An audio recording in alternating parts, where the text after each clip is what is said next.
I'm Paul debut, and I've got my trip set in early June. I'll be heading out to New York for a Dodgers-Yankees series, and I just locked up my Yankee Stadium tour tickets, which will be on the Saturday before the Fox game, and then Sunday it's Sunday night baseball between the Yankees and Dodgers. So I can't wait to get out there and get a chance to see Ohtani with my own eyes in a Dodger uniform. It's pretty wild. I love home runs, and I love big-time players.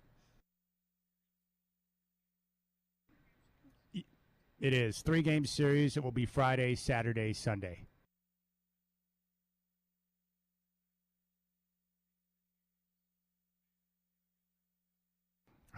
Hotels locked up, flights are locked up, tickets are locked up, everything is set. The whole shebango. And I'm like you, it's like, hey, that's what credit cards are for, man. Just put it on the card and forget about it.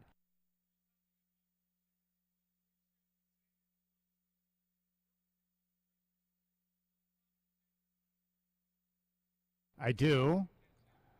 But the good thing is, like you, I have life insurance, so if I do die, at least there's some money left over to take care of my debts.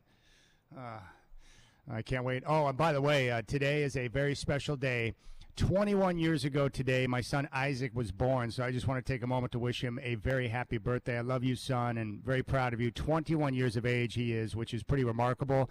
And he did text me and told me he got a shirt today and a card from the table at Starbucks, and he was geeked up. He loves his Napa, Idaho shirt that the guys got him, so he's in a very good mood right now. He loves it.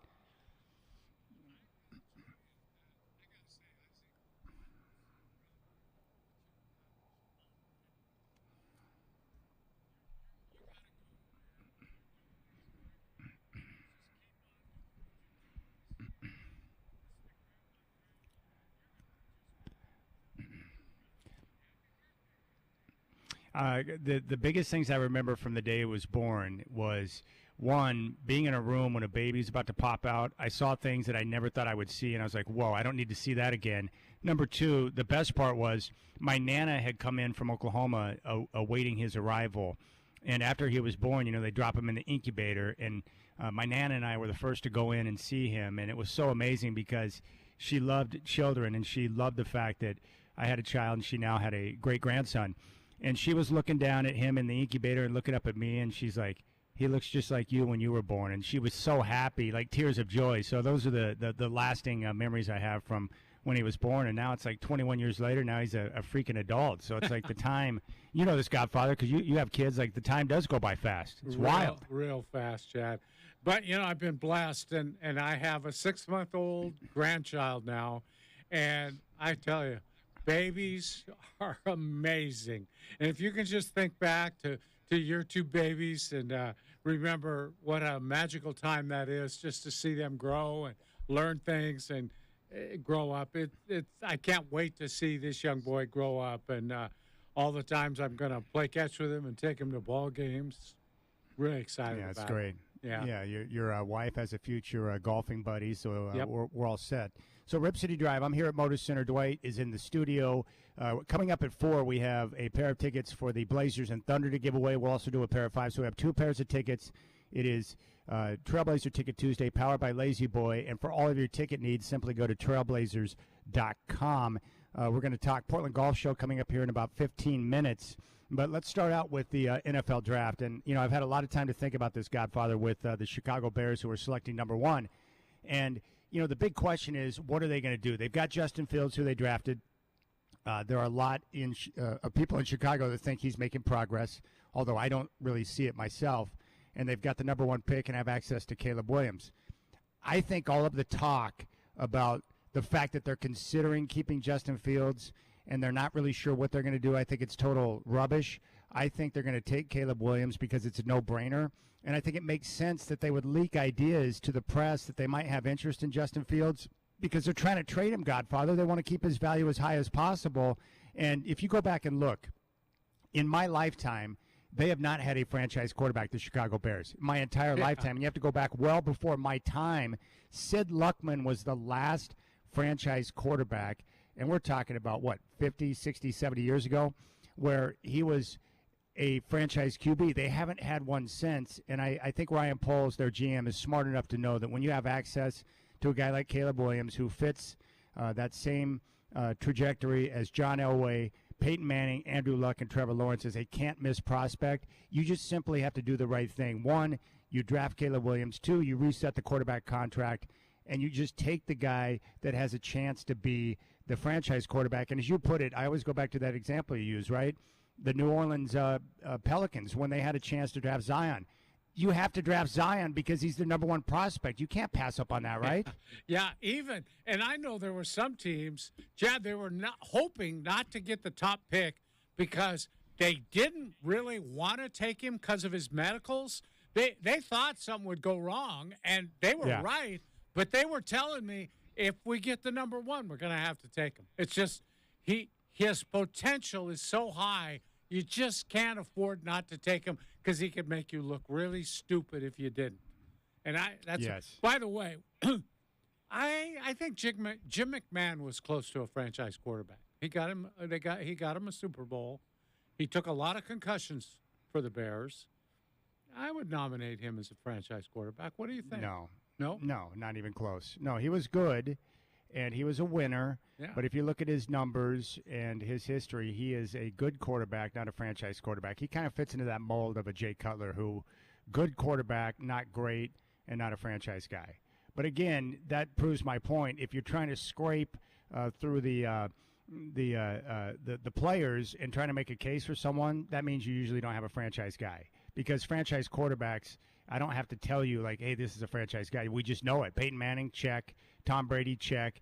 Patrick Mahomes, check. We know a franchise quarterback, and when we see it, and I just think for the Bears, sometimes it's that easy. You see the player, it's there. You just thank God you have access to him, and you take the player, and then you move on. It's that simple, Godfather. It really is. Yeah. Like, this is the best position to be in. There's no confusion. There's no question on what to do. You just go out there and draft Caleb Williams and thank God that you have access to a player of that caliber. Well, don't Bingo. get me wrong. You know how I feel about this one. I've said it all the way along. I think Fields maybe someday could be a pretty good quarterback. But don't try and tell me that he's going to be as good as Caleb Williams. I'm not buying that from what I've seen. You just have, when you get a chance and you got that first pick in a year where everyone says this is the guy, you're an idiot if you don't take him. And I still think that's their plan. They're going to take him. They're stalling around now and kind of doing Chicago Bears things, but they're going to take Caleb Williams, and they'll find a place for Fields. They're going to play hard to get, though, and try to get the best deal for him they can. Yes, and I think there's also another element here, too. There was question after the season on, Matt Eberflus and his future, and, of course, Ryan Poles. They didn't draft Justin Fields, so he's not their player. I do know that one of the most important things for a lot of these executives in sports is job preservation. Sure. And it's not just one or two guys, it's all of them. And so it's the same reason why the Atlanta Falcons didn't hire Bill Belichick, because you had guys in that front office that had been entrenched for a long period of time that were worried about bringing in a guy with Bill who would wield that type of power, and all of a sudden they're out of a job. If you're Eberflus and Poles, and you didn't draft Justin Fields, a different regime did, and you go out and you draft Caleb Williams, well, I think it buys you time, because if they make the decision, let's say that they decide, hey, we're going to keep Justin Fields. What if Fields plays better but they finish 7-10? Well, they're both probably out of a job, right? Yeah. Gone. And those two because guys, they took the risk. Yeah, those two guys, Poles and Eberflus, if they get fired now, this might be their swan song in the positions they're in right now. There's no guarantees either one of them would ever get the top job again, right? I'm not sure they would. No, that's why they got to be very careful in what they do. But if you go out and draft Caleb Williams and you finish 7-10 and he finishes out the year strong, all of a sudden it's like, hey, we got something cooking here. We got the franchise quarterback. Those two guys get extended and they preserve their situation. So I think that's definitely a play. And heck, and that's the way it is across sports, right? Same thing with Joe Cronin.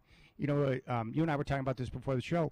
If you start a rebuild and then you trade Dame and you draft young players, it buys you time to be able to develop and kind of put your system together. So executives across all sports are always looking at all the different avenues. But let's just say that Justin Fields turns out to develop and become as good as Caleb Williams. I would simply make the move just on the basis of money, because you reset the quarterback clock and you've got 4 years of cost control with the most important position in football, which allows you to flesh out the rest of your team. It's basic business. The best teams in football usually have a quarterback on his rookie deal, and they're able to have that cost control to be able to go out and build the rest of their team before you have to pay them that big money. No, it's a question. no-brainer. That's a big part of it. And they're also it's bad timing if you keep Fields because you're going to owe him a lot of money real soon. And it's just such a prudent move to get a guy who you think is better anyway, but for a whole lot less money. I don't know how you turn that down. You got to be an idiot not to take Williams, in my opinion. That's just a dumb move. Yeah, I would expect quarterbacks to go 1, 2, 3. You've got the Commanders at 2. My guess is they take Drake May, and the Patriots at 3. Tom Curran even said yesterday he expects them to take a quarterback. So it's probably going to go Williams, May, and Jaden Daniels. Now, Benjamin Albright, who is NFL insider from Denver with KOA, good friend of the show, he's in Indianapolis. And from the people he's spoken to, executives around the league, Godfather, he says that J.J. McCarthy from Michigan is higher among the executives than fans and other people think in comparison to Bo Nix and what's his nuts up at Washington? Michael Penix. Michael Penix. So that's interesting. It because is I look at J.J. McCarthy, and again, I'm not a scout, but he just looks a little bit small to me. Like he wasn't a big passer down the stretch. They really leaned on the defense and the run game. So I don't know. System quarterback. You could say that about Penix, Nix, and McCarthy. I know. All system guys. Yeah. All right, we'll keep things rolling here on the Rip City Drive. When we come back, Dick Stevens is going to talk Portland Golf Show, which is coming up at the Expo Center March 1st through the 3rd this weekend. It's going to be awesome. And then we'll get into the Dynasty. I went on a binge last night, and I've got the first 4 episodes crushed. And if you're not watching it, you should be. You've got the Rip City Drive.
All right, the Portland Golf Show is coming up at the Expo Center this weekend, March 1st through the 3rd, and it's going to be quite the show as we get ready to kick off golf season here in the Northwest. And joining us right now to talk about it is Dick Stevens. And Dick, welcome back to the show, my friend. The big weekend is coming up, and what I love here is you're going to have a little bit of everything, but over 90 exhibitors on hand for the Portland Golf Show, which is awesome. It's our biggest show we've ever done. We're so excited, and this weather's perfect for golf shows. It means everyone's inside. No, it's the best. So talk about some of the best in terms of what people can expect with the exhibitors, whether it be through getting fitted for golf clubs, checking out some of the latest technology, and being able to really find things to help them with their game. Well, the star of the show is always the manufacturers, right? The big guns, the names that everybody knows about. And Redtail does such a great job of bringing in all of these amazing manufacturers. So, you know, when we look at Callaway and Cleveland, Cobra, Mizuno, Ping, Srixon, Titleist, and Zexio, this equipment that people are going to see at the Portland Golf Show, it's the first time some of these folks have ever seen it because this product was just released. It's almost literally a world release. And with Portland being the first expo on the West Coast, it's the first time anybody's going to see this new equipment. And it was just unveiled at the PGA show. So to me, that always really intrigues people. And then beyond that, we've got so much interactivity with simulators and teaching zones and the Amica Women's Day on Saturday, and we've got the First Tee Kids Day on Saturday. Then we've got these liquid lounges, which takes care of the big kids. We've got some really cool stuff in there with sampling of whiskeys and gins and vodkas, and our partner next door to us at the Expo Center that weekend is the Portland Seafood and Wine Festival. So we couldn't be more elated about what's going to happen there on Friday, Saturday, Sunday. You know, Dick, I've been there several years, and what always impressed me is so many club manufacturers there with their own hitting bays, so that if you're if you're curious about one particular brand of club that you've never had an opportunity to swing, they're there usually, and you get a chance to hit golf balls, real golf balls, into a screen and find out how they feel. And they had a great selection. I always thought, how many different manufacturers allow you to do that in this show? We're going to have 12.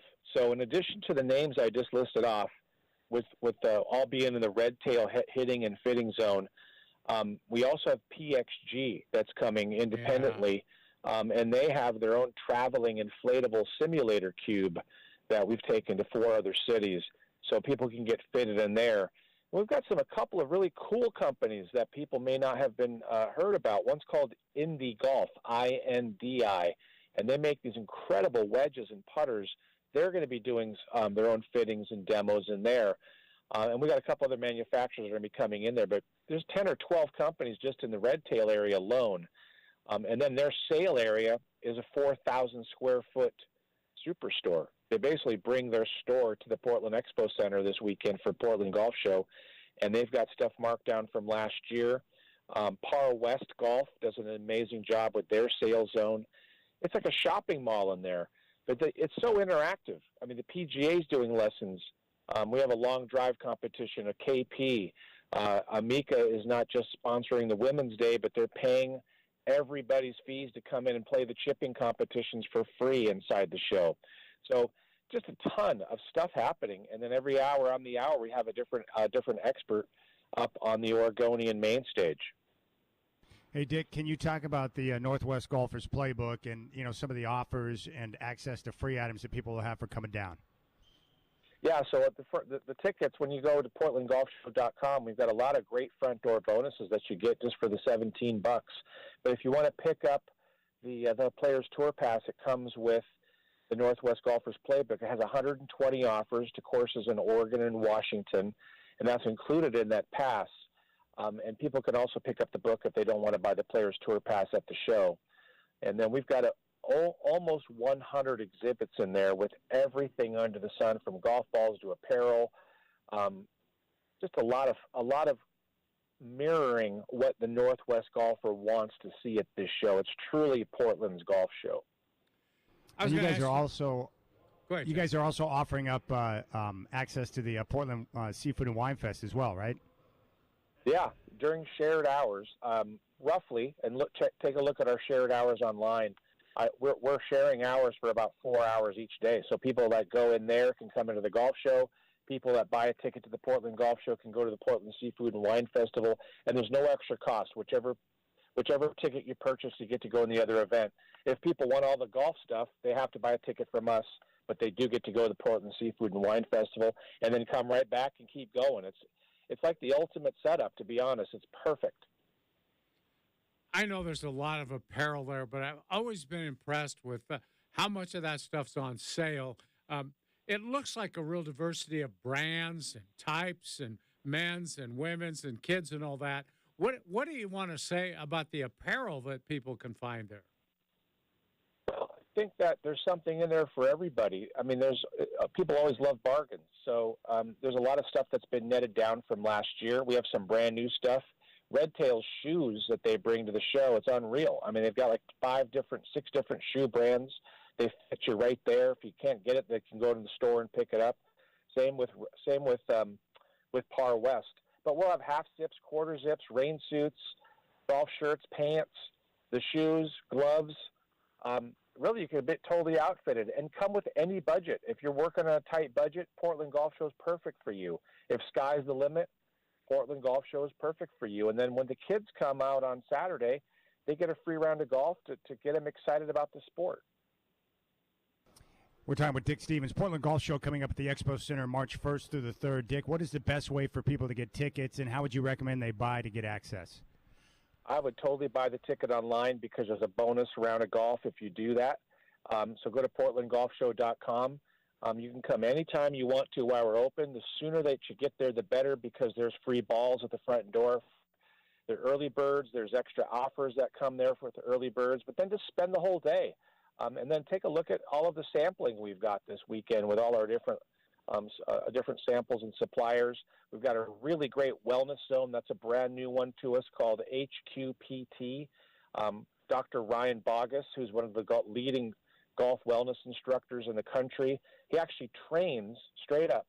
He trains the Dallas Cowboys. So he goes to the games on the weekends and then comes back and works with golfers all weekend, all during the week in Portland. He's going to be setting up a whole studio in the show to get people fit and ready for the sport.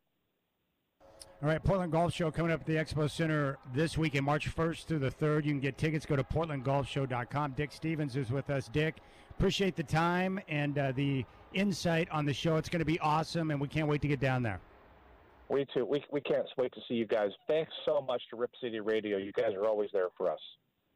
All right, you got it. There's Dick Stevens. Portland Golf Show coming up this weekend at the Expo Center, and anything to help fuel my desire, my jonesing to get out on the golf course. I'm all about that, Godfather. Yeah. I'm pumped.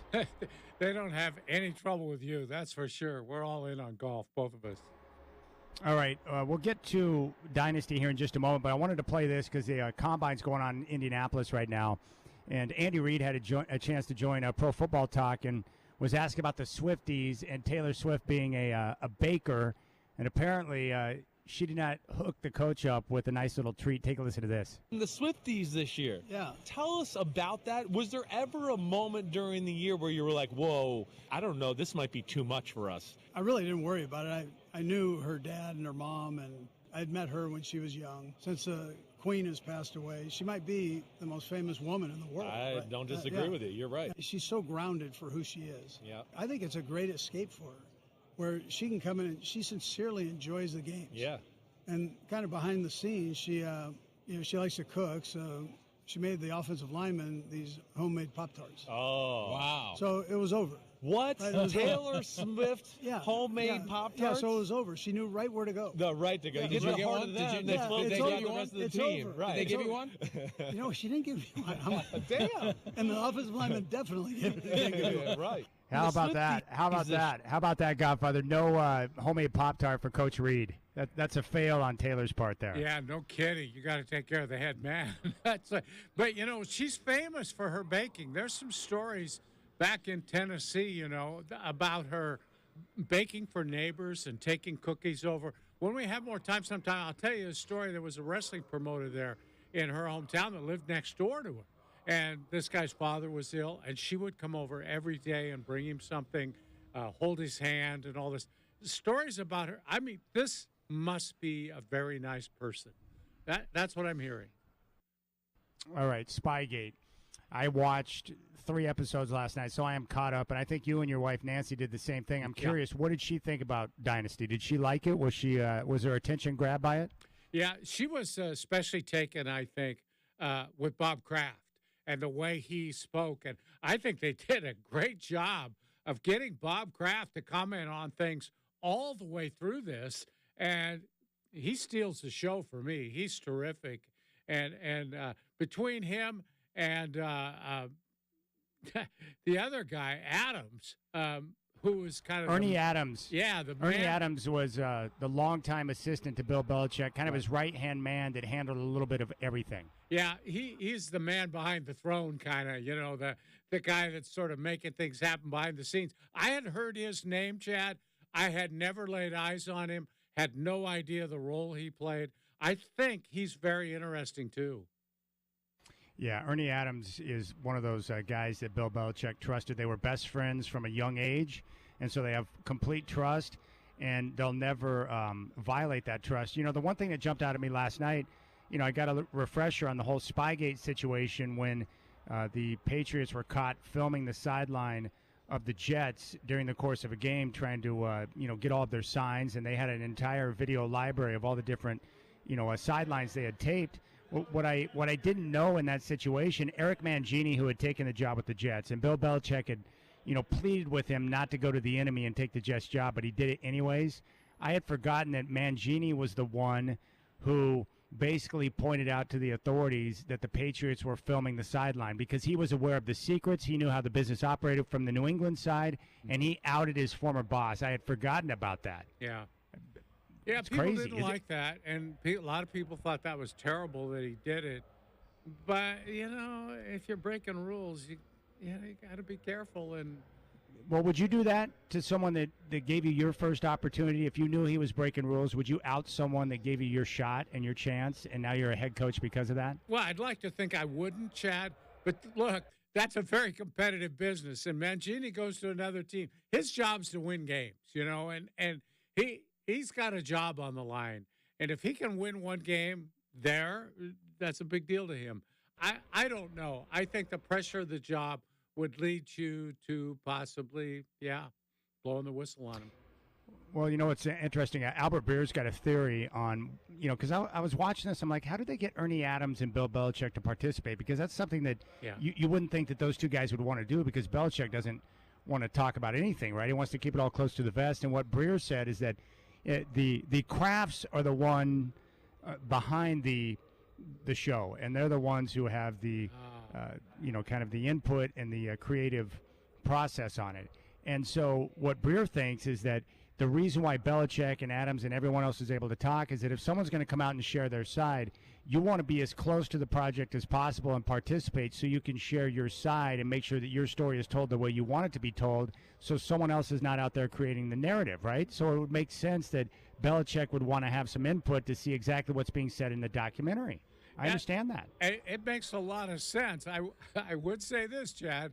In an awful lot of those shots of Belichick when he's talking, he doesn't look like he's a man who wants to talk much. He's very, of course not. Like he's leaning back. His posture and his whole look is very defensive, like he's being tortured or something. It's really interesting, I think, to watch him.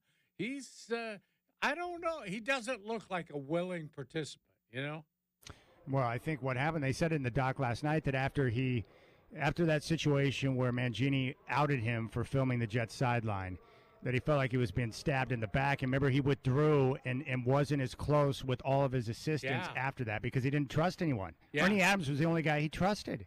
That was amazing to me, too, that he withdrew from his own guys, his own assistants, which, I mean, I guess I get it because one of them betrayed him, but still, it's hard to work with people when you're doing that. Yeah. Now, Tom Curran, because he participated in the documentary, he's seen the entire show. And, of course, we're waiting for more episodes to drop. But he said the first 4 were good, but he says it gets even better. Yeah. He says the show gets better as it goes along, which I'm excited to see. It's really well done so far. I have no complaints about it at all. And like I say, I think Bob Kraft is just terrific. He's so organized in what he says, and he seems very honest. Particularly, you can tell the story, Chad, but when he asked Belichick about how important it was to be videotaping the sidelines, where it ranked on a scale of 1 to 100, it was pretty. Yeah, and he said 1. Yeah, yeah. And what did Kraft say to him? He called him a schmuck. Yeah. He said, then you're a schmuck. You're a schmendrick, a schmuck. What are you doing? Yeah. But again, they pointed this out, and Scott Spioli and a couple others talked about this, is that, and you know this, you've been around, athletes and coaches for years, is that they related the winning in the NFL and winning a championship to like a strong narcotic. Yeah. And what happens is once you get a taste, you want more and more of it. And the problem is that after the first one where you have total euphoria, like your first high on cocaine, you chase and you want that feeling again. But when you win it the second or the third time, it's more relief than it is that incredible high, and you become desperate to pursue that, and that's what leads to the willingness to do whatever it takes to remain on top. And if that means you got to film a sideline, you got to steal secrets, you got to do this, you got to do that, you got to film a walkthrough, they're willing to do whatever it takes because they're chasing that high again. And when you compare it to a strong narcotic, that would lead you to understand why these guys are willing to do whatever it takes to make sure they achieve that. Yeah, and I think the other... It always goes back, Chad, to what Mike Schuler first told me, and several other people in pro sports have told me, is that losing hurts worse than winning feels good. Yeah, well, is that how Schuler said it, or how did he deliver that to you? Right? I tell you this, losing hurts worse than winning feels good. And I love that, man. He could win, and it was like, whew, thank God we won. Now who do we play? But you lose, and you carry it around. You just wear those losses. Ooh. Yeah, and the other thing that jumped out at me, too, is like after you understand that whole process, Brady, and he was drafted in 2000. His second year is when he took over for Drew Bledsoe after the injury. Well, I totally understand it now. As he got later in his career, and he had injured his knee, and Matt Castle came in, and they went 11-5. And then later on, they drafted Jimmy Garoppolo, and Garoppolo had success when he was playing for Brady when he was suspended for a Deflategate. Like, all of these different things take place, and then Brady, just like all of these crazy high-level athletes, they become paranoid because they know how they got their spot. And Brady became paranoid that he could lose his job to somebody else, and that's why he didn't want Garoppolo on the roster. And it's amazing to me that you would think a guy at that level wouldn't even be concerned about that, but they're concerned about that because they know that's how the game is played, and they understand that your time in professional sports is very short. And that's why they're all paranoid. They're all crazy. Yeah. He was there. That's how he got his job as a rookie. Starter gets hurt, boom, he's in there, and he never lost it after that. And you're right. He's just totally concerned it could happen to him, even though that would be, that's absurd. But he was worried about it. I think Teddy Bruschi is incredibly likable through the entire show so far. And Randy Moss, his personality and his humor is just incredible. Moss awesome. Is terrific. Yeah. Wow. All right. Love it. You got to check it out. Dynasty. It focuses in on the Patriots with Kraft, Belichick, and Brady. And it's on Apple TV. When we come back, we're going to talk a little bit about Chauncey Billups. Third straight game tonight where Scoot Henderson is not going to play. So what are you trying to accomplish in these games where he's not on the floor and you got so few games left in the season? And then we'll hear from a very pissed off Monty Williams coming up at 4 o'clock.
All right, Portland Golf Show is coming up this weekend, March 1st to the 3rd, over at the Portland Expo Center. We have a pair of tickets to give away right now, and we'll take the first caller through. 503-248-0620 is your telephone number, 503-248-0620. If you'd like to hit the Portland Golf Show, call now. Shacker will get your information. 503-248-0620 is your telephone number. Portland Golf Show this weekend at the Portland Expo Center. Pair of tickets right now to the first caller, 503-248-0620. Fire away with your phone calls. Portland Golf Show tickets on the line, and you can have access to all the different goodies, including over 90 exhibitors. 503-248-0620. It's a Trailblazer Ticket Tuesday. Now, powered by Lazy Boy, we will have a pair of tickets coming up at 4 and at 5, both for the upcoming game against Oklahoma City. Godfather, tonight, third straight game that Scoot Henderson is going to miss action following the All-Star break with that adductor strain. My guess, and it's not a surprise, with the game tonight and then a couple of days off before their back-to-back situation in Memphis, hopefully he can go on Friday and be able to play on Saturday.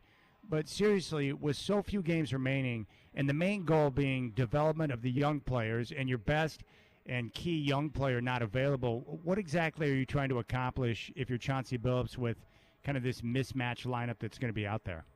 Well, Chad, I think it's probably not an enjoyable situation for Chauncey, first of all. It's so tough without your main guy you want to use at point guard because he initiates everything. But I would say, number one, I think you want to continue keeping DeAndre Ayton engaged with this team. You want to make sure that you see him getting the ball enough times to continue what we're seeing with his offensive game. And that's really important. You'd like to see him play out the rest of the season at the same level of quality that he's been the last month or so. And then beyond that, I think what you want to do is get all these young players as much game action as you can. The players that the front office might need more time on, or the coaching staff might want to see more time to know whether you're going to invest long term in these guys. You can list them with Kamara and Murray and Jabari, and then go down the line even further to some of the other guys and say, are they worth holding on to? Should we keep them around for another summer league at least? What should we do? So I think that's his job, and it's not going to be easy because he's going to. You got to try to win games too, and that's going to be very difficult. Even tonight, it looks like the Heat are going to be tough to handle. They won without Jimmy Butler and Tyler Hero last night in Sacramento, and that's when Eric Spoelstra is at his most dangerous, when he's down there scrapping around with guys off the bench and everything. His reserves always play so hard because they know it's, there's a reward for that with that organization. You can stick around. You might even get moved up in the ladder a little bit. So they're going to be a tough adversary tonight, I would say. Well, they might as well continue to play Chris Murray, right? The youngster, the rookie, get him out there on the floor, let him start again, and see if he can continue to develop and get opportunities out there. Yeah, for sure, Chad. I think it's a great opportunity to see what he'll do with added playing time. Does he get better? Or does he get worse? Because sometimes the rookies show you something right away, then the scouting report goes out and maybe they drop a little bit. So you want to see all those things so that not only your front office, but your coaching staff has a real idea of what his role is moving forward. Because they got to be building now. You're building, and you want to have some pieces, even if they're role players, you want to have some pieces going from year to year. You don't want to have to turn over the whole roster or like 10 players every season. From the majority of Trailblazer fans I hear from, they want Chauncey gone. They think there's a coaching problem in Portland. So I'm going to ask you, what is your honest assessment of Billups so far through 2 seasons and now in his third? The good things, the things you're concerned about, what do you see from him? Chad, it's still hard to tell because let's face it. He hasn't had a roster to win with. It's so hard to tell when you're plugging players in who really have no NBA experience and you're playing against veteran teams, many of whom really want to win these games. They're incentivized to beat you. So, that's not easy to play with lineups like that. And I would say, especially this year, Chad, they've had rotten luck with injuries, and it's too bad because it's kept them from developing some of these guys more than what they did, and also kept them from winning more games. This team should have had more wins with a full roster of healthy players, but uh, I just think moving forward, this is really a difficult situation for Chauncey, and I think they've shown signs when healthy of playing the way he wants to play. They've moved the ball, moved bodies. Their assist totals have been up with a full roster, and they play the game, like I say, the right way. They've defended pretty well with the good roster of, NBA, half NBA players at least. Uh, at the same time, maybe you see some things late in games that you don't necessarily like, but I'm not going to, people second guess his substitution patterns, some of the plays they've run, his timeouts. That's just, you can't second guess that now. He's not playing with a kind of guy you can put in as a substitute. His lineups, it's obvious they're trying to see things. They're going to start players that you maybe wouldn't normally start, but they want to see Murray. They want to see what he looks like as a starter. Same with Kamara. They gave him a good shot as a starter. I just think it's really unfair to take shots at him right now. It's too early to tell. I think he's developing as a coach. At the same time, Chad, finding somebody to come here and coach right now to replace him would be a very, very difficult task. Well, yeah, because the top-line coach would be very cautious about the situation they're entering, right? Because they don't want to be put in a bad spot where they're not going to have a chance to win. Yeah, not only that, but a chance of a new ownership group, which would not only mean new ownership, but probably new general manager, new coach, because that's what new owners usually do. The whole deal. So that means, do I want to take a chance on something like that? That would be very difficult. Yeah, a young guy who's looking for his first opportunity, yes. An established coach that's on the rise, probably not, right? They're going to be more selective. Yeah. That makes sense. Yeah, and right now, getting a young assistant with some experience might be a wise thing for them. But is that the guy you want to be coaching this group when they're in the playoff hunt? I don't know. That's the time maybe where you go out and get a more experienced guy who's won somewhere else. And you'd have to overpay him to come here probably because it would still be an improving team. But that's maybe when you'd make that move. All right. When we come back, we have a pair of tickets to give away for the Blazers and Oklahoma City Thunder. It's pair one. We've got two pairs today. We'll do one at 4, one at 5. It's Trailblazer Ticket Tuesday. For all of your Trailblazer ticket needs, simply go to trailblazers.com. So we'll give away a pair of tickets here on Trailblazer Ticket Tuesday. And then after that, we've got to hear from Monty Williams. Dwight's always told me that, you never feel sorry for a millionaire, but he actually felt sorry for a millionaire last night. Yeah. In fact, a well-paid NBA coach with the shenanigans that went down in Madison Square Garden. And hopefully with these continued, well, it's not going to happen. They obviously don't care about having, clean officiating, or they would have done something a long time ago. But once again, an example in a game, if you had the eye in the sky, or at least some ability to go back and replay, you could simply fix the mistake and get it right. But again, because there wasn't a foul called, you can't go back and review it, which is total nonsense. It's absolute nonsense. They got to fix this stuff, Godfather. Yep. Fix it. It's unconscionable the way it is now. All right, so we'll deal with that. Trailblazer Ticket Tuesday, your chance at Thunder Blazer tickets coming up next. Nice work, Shacker. And then we'll hear audio from Monty Williams, who was very passionate after getting screwed last night at Madison Square Garden. Chad Doing, Dwight Jaynes, you got the Rip City Drive on your home of the Blazers, 620 Rip City Radio.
Hey, what's going on now? 4 o'clock. Shohei Ohtani made his Dodgers debut at spring training today.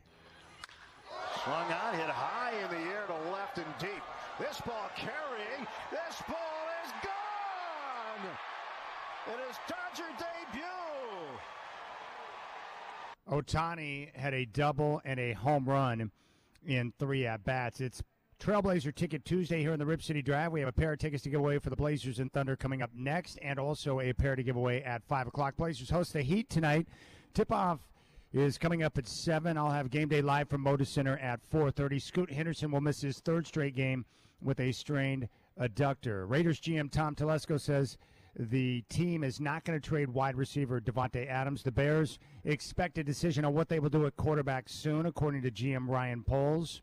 More of the Rip City Drive with Dwight and Chad is coming at you right now.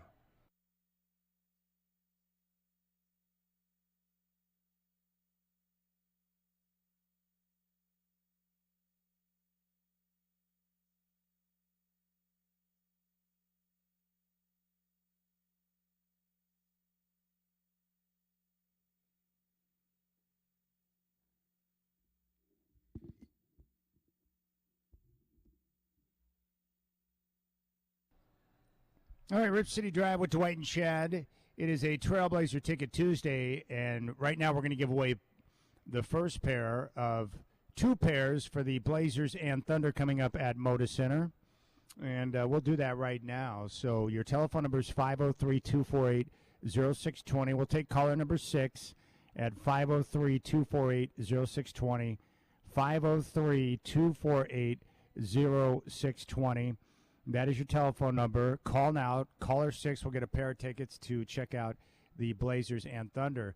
And Godfather, of all the teams in the NBA right now, one of the teams you want to see in person is the Thunder. I'm impressed with their youth, their length, their athleticism. One of the best teams in the Western Conference. I'm excited to see what they do come postseason time. What's your take on what they're doing there in Oklahoma City this year? Well, everybody knows all the draft picks that they had stockpiled, and they still have a great many draft picks stockpiled, but they have made some great selections in the draft. Holmgren didn't play last year, his draft year. He was hurt all season, but he's having a terrific year as a 7-footer with 3-point range, shot blocking ability, and he's going to give Wemby a pretty good go for that Rookie of the Year award, I think. And then Shai Gilgeous-Alexander is a terrific point guard who gets to the free throw line, can make things happen, great leader, can defend. I mean, I think they're the team of the future in the NBA, and this is a team the Trailblazers are going to have to contend with for many years to come, I believe. Wow, the team of the future. Yeah, it's going to be fun. The 2 question marks I have, Minnesota and Oklahoma City. I can't wait to see what they do come postseason time against the more veteran-laden teams with experience like the Clippers and the Denver Nuggets. All right, let's get to this. And caller 6 right now, 503-248-0620. It is your show. You take it over. Call now for a pair of tickets for the Blazers and Thunder, 503-248-0620. That is your telephone number. All right, I want to play this right now so we can take a listen to it. But this is from last night. Pistons and Knicks from Madison Square Garden with about 10 seconds to go in the game. Let's take a listen.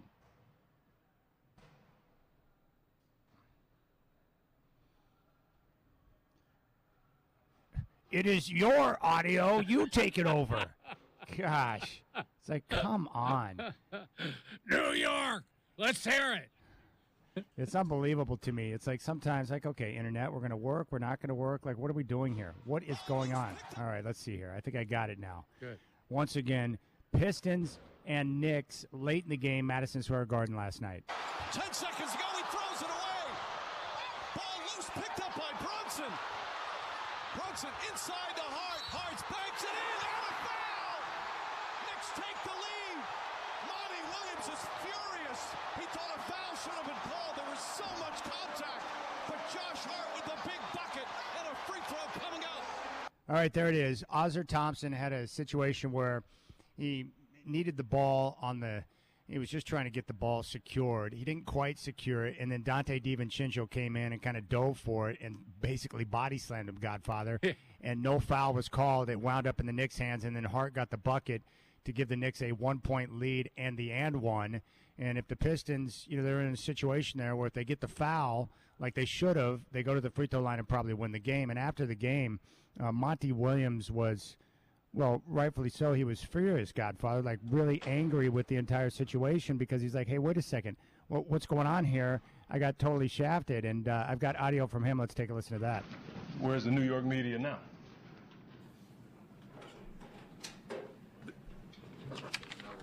The absolute worst call of the season. No call. And enough's enough.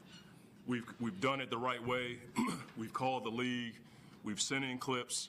We're sick of hearing the same stuff over and over again. We had a chance to win the game, and the guy dove into Asar's legs, and there was a no call. That's an abomination. You cannot miss that in an NBA game, period. And I'm tired of talking about it.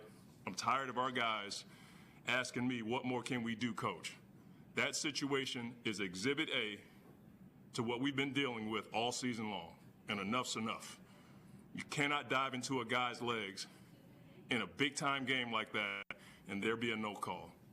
It's ridiculous, and we're tired of it. We just want a fair game called, period.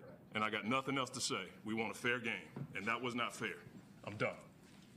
And there you go. He walked off out of the podium. That's all he had to say. And then, of course, after the game, like usual, the officials had a chance to get together and, quote, upon post-game review, we determined that Thompson gets to the ball first and then was deprived of the opportunity to gain possession of the ball, according to James Williams. Therefore, a loose ball foul should have been whistled on New York's Dante DiVincenzo.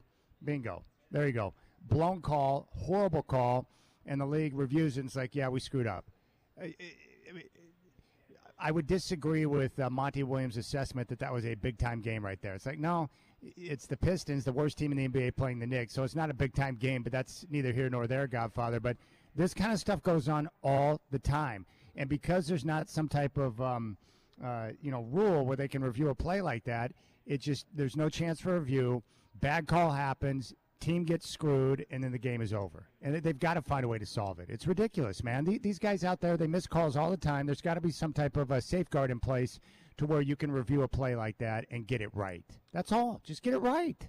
Yeah, Chad, the whole idea of replay is to get plays right. And there's no point in having replay if you can't look at things that decide a game. Now, in the last minute of play for game-deciding plays, there should be an eye in the sky. They can buzz one of those, the crew chief, who happened to be James Williams, the guy who missed the call. Yeah, buzz him and say, James, you got to get to a monitor. Take a look at this. You guys blew the call. Put the Pistons at the foul line and go from there. It would take 30 seconds to do that, get it right. Then after the game, you don't have to say, oh, hey, we're sorry. We missed the call, but you're out of luck. And I want to set this up too, Chad, because Monty Williams is coaching a team that has won 7 games this season. They are trying. It was a big-time game for them because they had a chance to win in Madison Square Garden because they're trying to avoid the worst record in league history. They don't want to win just 9 games. I think that is the worst of all time. They don't want to tie that or break that. They don't want that terrible designation. And here they are, the worst team in the league. And guess what? I'll tell you a secret that's not a secret. The worst team doesn't get any calls. The better teams get the calls. That's life in the NBA. Is it fair? Heck no, not fair. Of course it's not. But great players, good players, all-star players, they get calls. Mediocre, average players, players on losing teams, they don't get calls. We had Damian Lillard here. He got to the foul line his last few years when referees recognized he's one of the best players in the league. He got to the foul line all the time. Now that he's gone, are you seeing Anthony Simons get to the foul line 15, 16 times a night? Are you seeing other players go to the line that many times? No, you're not getting those calls. They're not one of the better teams. This is what Chauncey Billups and the Blazers have to contend with all night. Plus, you're playing the Knicks. Madison Square Garden. The league wants the Knicks in the playoffs, and they want them seated as high as possible so they can go as far. TV ratings, it's the Knicks, same old story. Double whammy on you Monty Williams, you're a bad team playing in Madison Square Garden. If you think you're going to get a call, you're not even going to get obvious calls when a guy just flat out takes away your guy with the ball with a chance to sew up a game. It was terrible, Chad. Terrible. It's pretty bad. I just pulled up the list of the worst NBA regular season records of all time. The Charlotte Bobcats in 2012 were 7-59. That's really bad. Really? The 76ers in 73, 9-73. Right. Sixers in 2016, 10-72. Mavericks in 93, 11-71. Same with the Nuggets in 98. And right now the Pistons, I think, currently sit at 8-49. The team that I've always thought was the worst team I've ever seen was the 87 Clippers. They managed to scratch out 12 victories, 12-70. Hideous. Ugh. The Wizards are really bad this year, too, by the way. Those are a couple of bad teams. Yeah. But you're right. Well, what does the NBA care? They don't care about the Pistons. No, they Right? don't. No, they don't care at all. And they care about the Knicks. I can guarantee you that. They care about them. They care about the Celtics, the Lakers, and the Knicks. Even Denver, they're not going to get any breaks because it's Denver. Who cares? Well, there's no doubt that the NBA, I mean, it's pretty obvious, right? You want your best players and your best teams in the postseason. They're going to – it's been like that for years. I mean, Of course you do, right? You want those teams to be around as long as possible, but you don't I just want them to get it right. there. You don't have to cheat to get them in there. I mean, come on. But think about this: if you had the eye in the sky, Godfather, where you could in the final minute of a game go back and fix a play like that. Like think about what would have happened last night. They go back to the monitor, they review it, they realize that a foul should have been called on Dante DiVincenzo. The Pistons get a chance to go to the free throw line. Maybe the Knicks tie it, maybe they don't. But then the game ends and there's no controversy because the refs had the mechanism to go back and get it right, and everyone's like, okay, we got it right, and we move on, and no one gets screwed in the situation. Yeah. Yeah, it's perfect. Then Monty Williams has nothing to complain about. He lost the game, okay? But he had one taken away from him. And it happened to the Knicks just a month ago. They lost one in, I think, Dallas, where there was a foul called on Jalen Brunson that wasn't a foul. And again, they have this phony rule where if they don't call it a foul, you can't review it. It's like a goaltend. If they don't call it goaltending, you can't look at it. So that's a silly thing, too. If it's close, look at it.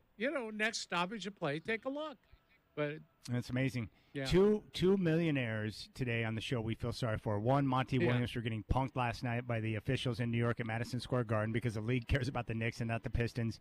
And Andy Reid, millionaire coach of the Chiefs, not getting a homemade Pop-Tart from Taylor Swift. Well, that was I feel bad for him. Well, that's the most offensive thing of it all. I mean, come on. Homemade Pop-Tarts, and you don't even get one? Yeah, he loves food more than his offensive linemen do, and they love food. Yeah, exactly. You got to take care of your boy. Come on, man. Hook a brother up, Taylor. Yeah. What do we got going on here? All right, we'll keep things rolling here on the show. Game day is coming up at 4:30 live here from Moda Center as we get ready for the Blazers and Heat coming up tonight. When we come back, we'll discuss Russell Wilson, maybe some evidence as to why he did not make a run at Sean Payton when he was getting yelled at in Detroit. You got the Rip City Drive.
You know, one other thing that popped up in that 90-minute interview on the Players Podcast with Russell Wilson and Brandon Marshall that came up, that situation late in the season in Detroit on a nationally televised game where Sean Payton was unloading on Russ when the Broncos failed to score inside the 5-yard line.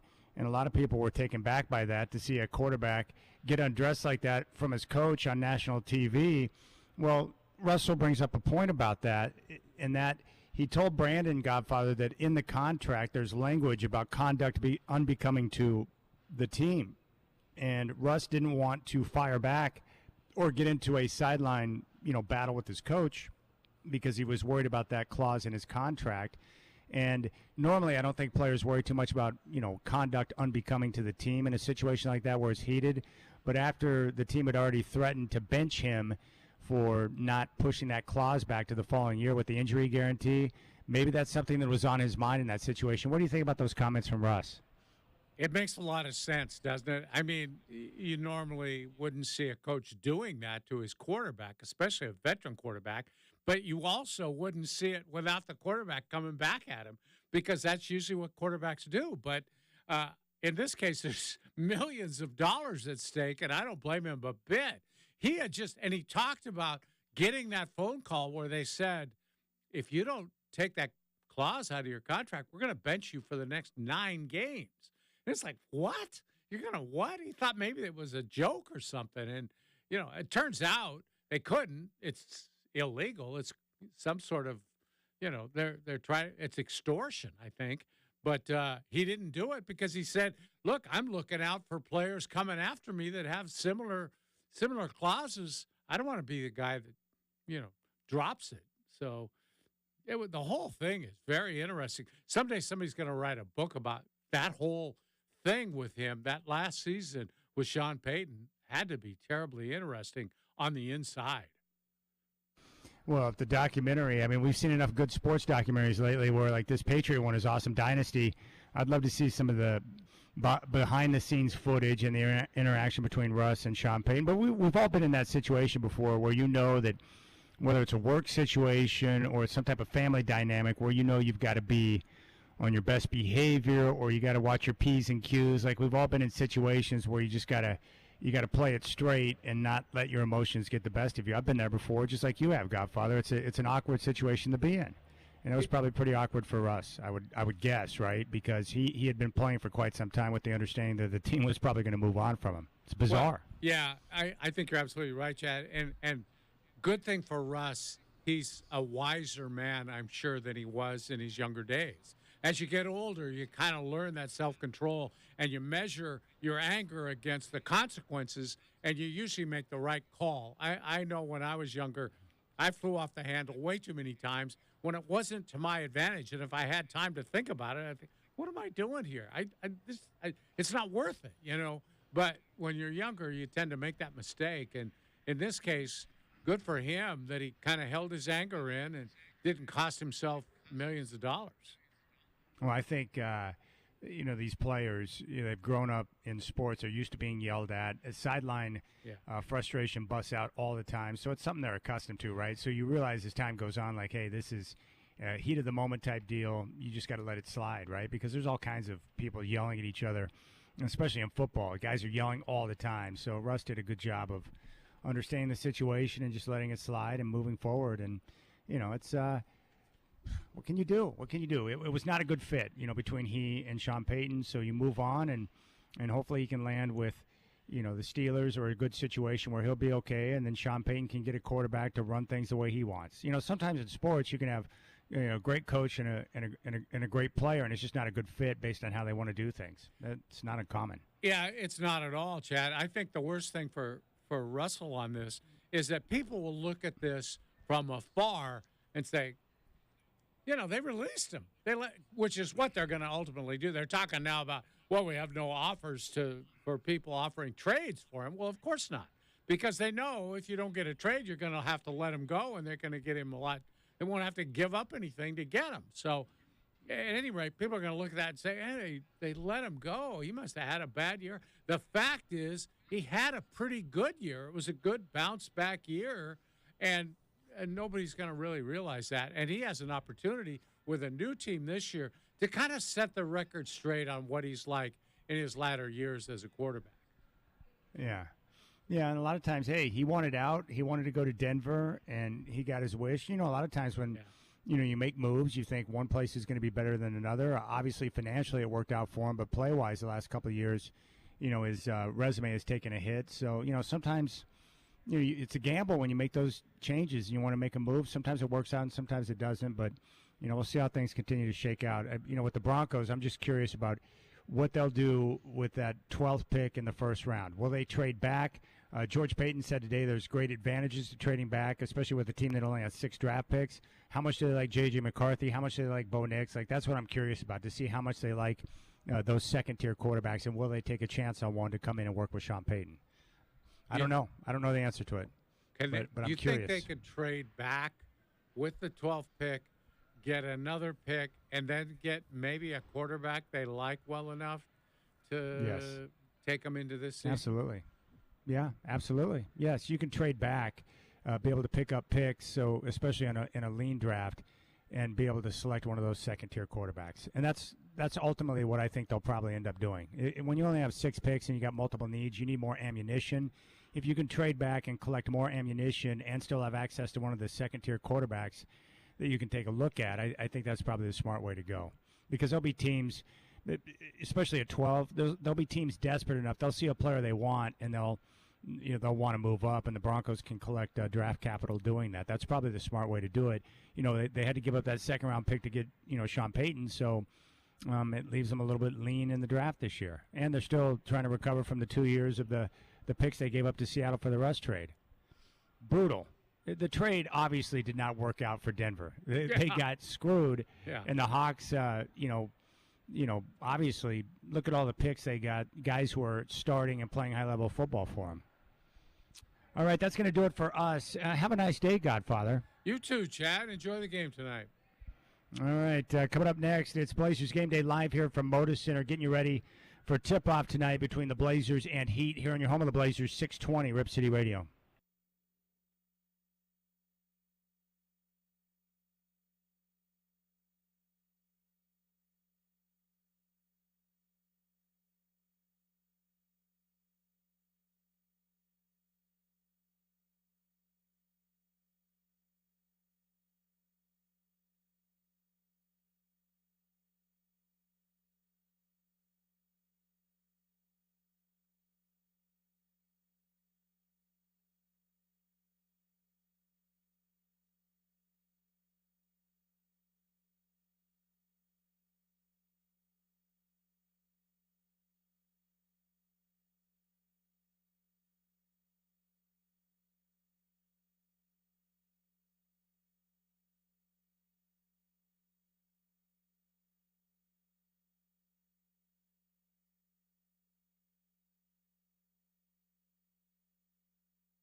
Well, good afternoon, my friends. This is Blazers Game Day. I am your host, Chad Doing. We're tonight here at Moda Center. Your Portland Trailblazers will take on the Miami Heat. Tip-off is coming up at 7.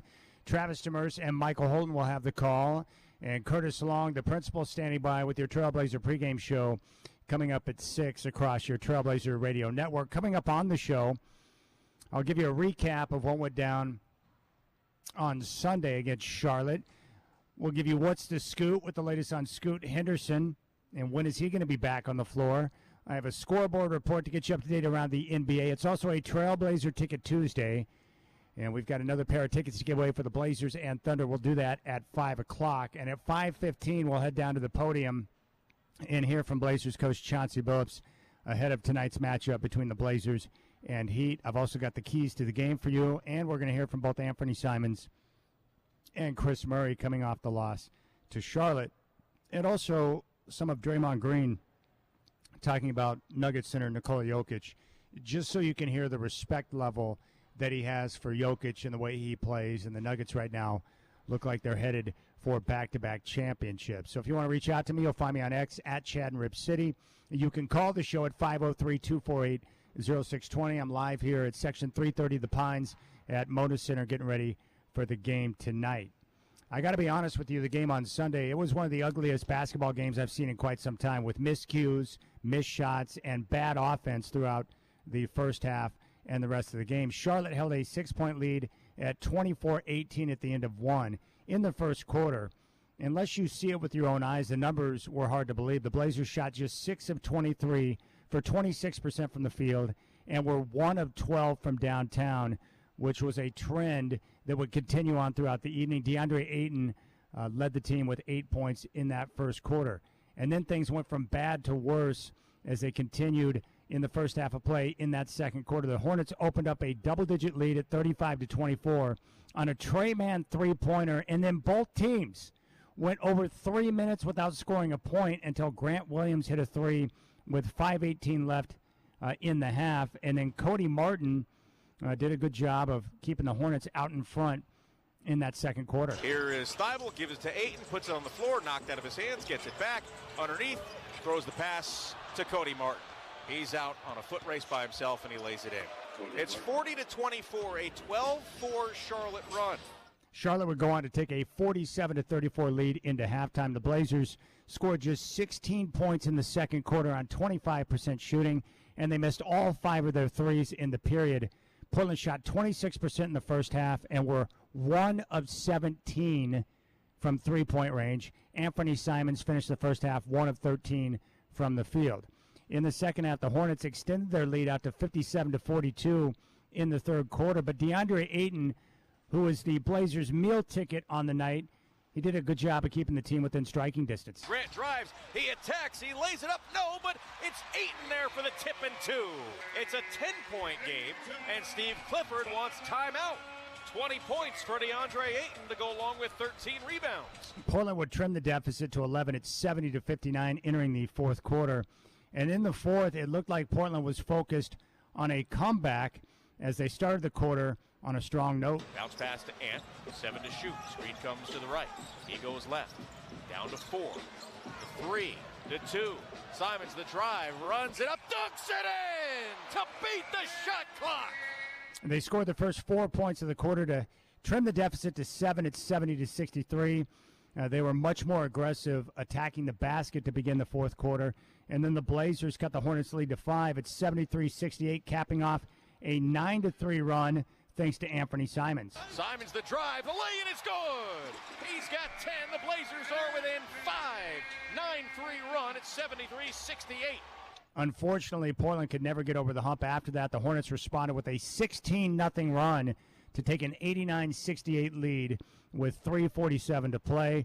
The Blazers were just 1 of 26 from downtown deep into the fourth until Delano Banton broke a string of 23 straight misses from three-point range. Bridges, bounce pass from Cutting Miller, goes for the dunk, and he's blocked by Reith. He gives it up. Now here is Minaya on the other end. Minaya to Banton, 3 on the way. Got it. First 3 since early in the first quarter for the Trailblazers. The Hornets win at 93-80. The Blazers would finish the night 3 of 32 from downtown. let me repeat that. The Blazers finished the night 3 of 32 from three-point range. They shot 34% from the field, and they lose the game. What a tough night, and the offense was just rough. In fact, 3 of 32, they tied multiple teams for the all-time mark. Lowest amount of makes with 3 with at least 31 attempts in a game. Afterwards, Billups was asked if he was going to look at the tape of that game. I'm not watching this game. I'm not watching tape of the game tomorrow at practice. We're just going to come to practice and work a little bit. I don't need to see this again. Like, I was very happy with what we did defensively. For the most part, I was cool with, like, the shots that we were creating. I don't want to just look at them bad misses again. That does nothing for me. If you dig deeper into the data, they were 2 of 19 on wide-open threes. So it's just one of those nights where they couldn't buy a bucket. My guess is you'll see the averages go way up once again tonight. Billups continued after the game and talked about the loss. I thought their defense was pretty good, but no. We was, 1 for 27 or whatever before I took the starters out, and I thought 18 of them, 19 of them were really good looks. Just didn't make. I was proud, to be honest, that we was in the game, the whole game, playing so poorly offensively, because it wasn't just like we couldn't make threes. I mean, we couldn't make anything. Other than DA, we couldn't make layups. We couldn't catch a pass. It was just ugly. But, man, did we keep scrapping. Kept scrapping. 22 offensive rebounds to stay in the game. You walk away proud of stuff like that, because there's one thing, as I told our guys at halftime, there's one thing in our league that you can never control, and that's if the ball's going to go in the hole. So you just keep fighting, keep trying to play the right way, and we'll see if we can make some shots. But defensively, we can't change anything. And I thought our defense was good enough all night. I really do. It was just an ugly night offensively. That's what it was. Make or miss league, and they missed them all on Sunday and fall to Charlotte 93-80. Latest injury report for tonight. All of these guys are out. Malcolm Brogdon, Moses Brown, Scoot Henderson with the adductor strain, Shaden Sharp, and Robert Williams. Ryan Rupert is listed as probable with the ankle sprain, and a couple of additions. Ibu Baji and Justin Minaya are questionable for tonight's game against Miami. So once again, the Blazers up against it in regards to who's available. My guess would be we'll see Chris Murray, who's started the last 2 games at guard next to Anthony Simons. We'll probably see him tonight. We'll get an update from Chauncey Billups coming up at 5:15 when he meets with the press. But a difficult situation. But I'm not surprised that Scoot's not playing tonight, because they played the game on Sunday. They've got this game here on Tuesday, tonight against Miami. But then they get 2 more days off, Wednesday and Thursday, before they play the first of 2 on back-to-back nights against Memphis, the Grizzlies on the road. So by keeping Scoot out tonight, that will give him another 2 full days of rest after the game tonight, to where hopefully by the time Friday rolls around, he'll be able to play. Because for me, if I'm trying to identify, some of the most important things that we're looking at here down the stretch run with less than 30 games to play in the season, number one, it's the development of Scoot Henderson. Him being on the floor, him getting a chance to continue to develop and continue this recent stretch of very good play. It's so critical for him to continue on this pathway, and he's got to be on the floor to do it. That's why this adductor strain is so frustrating. After Scoot's development, I would say the plan to have him and Ant on the floor together, playing together, learning how to play with one another, both guys being forced to work off ball and get a chance to work on ball. I think the chemistry and how those 2 guys develop, and to see how Ant responds to being off ball, is going to be crucial in terms of information as this team continues to press forward towards the summertime when they've got big decisions to make. After those 2 things, I think DeAndre Ayton's continued development. Now, you can look at Sunday night, and it was hideous, right? Ugly basketball. Anytime a team connects on 3 of 32 from downtown, it's going to be an ugly night. But the one bright spot that came out of the game on Sunday was the play of DeAndre Ayton. 26 points, 19 rebounds, 11 of 17 from the field. He's playing really good ball right now, and he's been stringing them together. This has been continuing on now for a month, where he's just playing good basketball, productive on both ends of the floor. And the key has been that the team has made an effort to get him involved early in games, to get him engaged.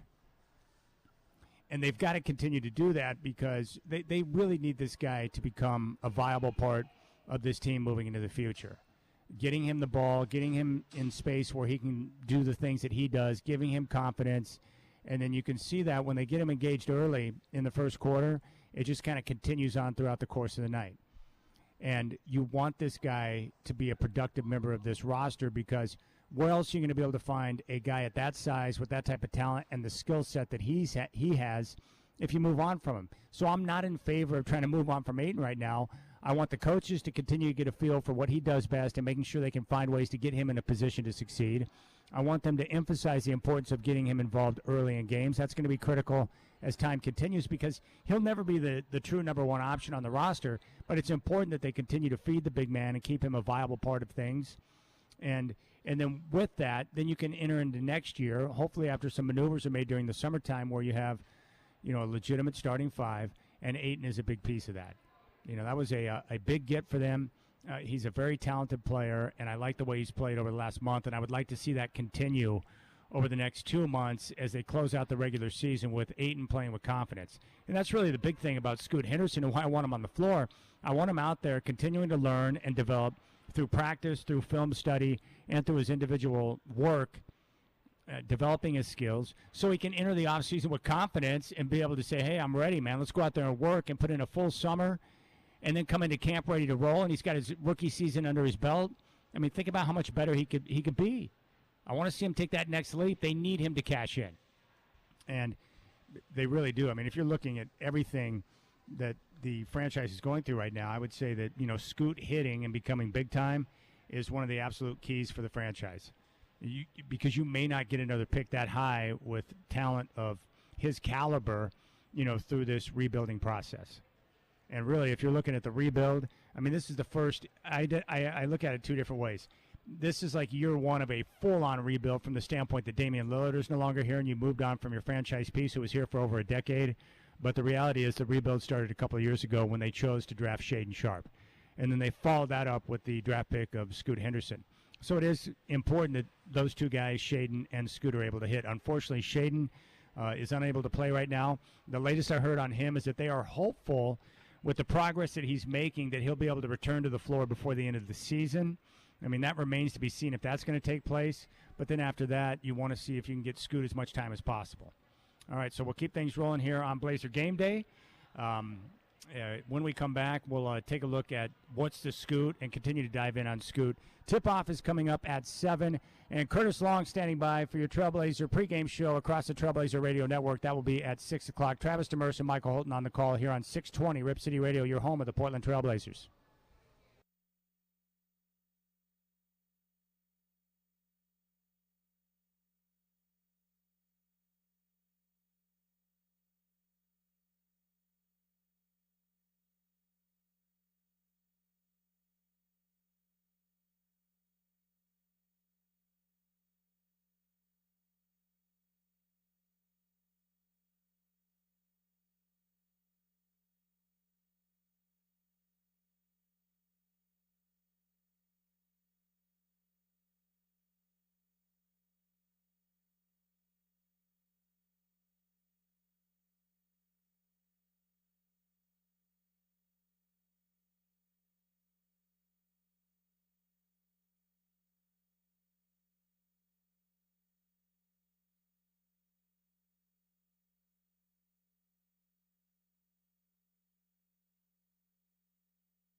All right, Blazers Game Day live here from the Pines, section 330, getting ready for the tip-off with the Blazers and Heat. And joining me now, much to my surprise, I've got the captain, Rich Patterson, here overseeing matters, and I've got the principal, Curtis Long, who's standing by for the Trailblazer pregame show, which is coming up at 6 across the Trailblazers radio network. Now, you do stats on certain nights. You do the pregame show on certain nights, but 3 of 32. I didn't know this until after the game, Curtis, but they tied the all-time mark for fewest makes from downtown with at least 31 attempts. I think there were 4 other 5 teams in that mix, but I haven't seen a night like that. At halftime, 1 of 17 from 3. What was your take as you were watching that go down? Well, my eyes hurt for a while. After a while, at a point, they had missed 23 in a row. This is a professional basketball team that had missed 23 straight three-pointers.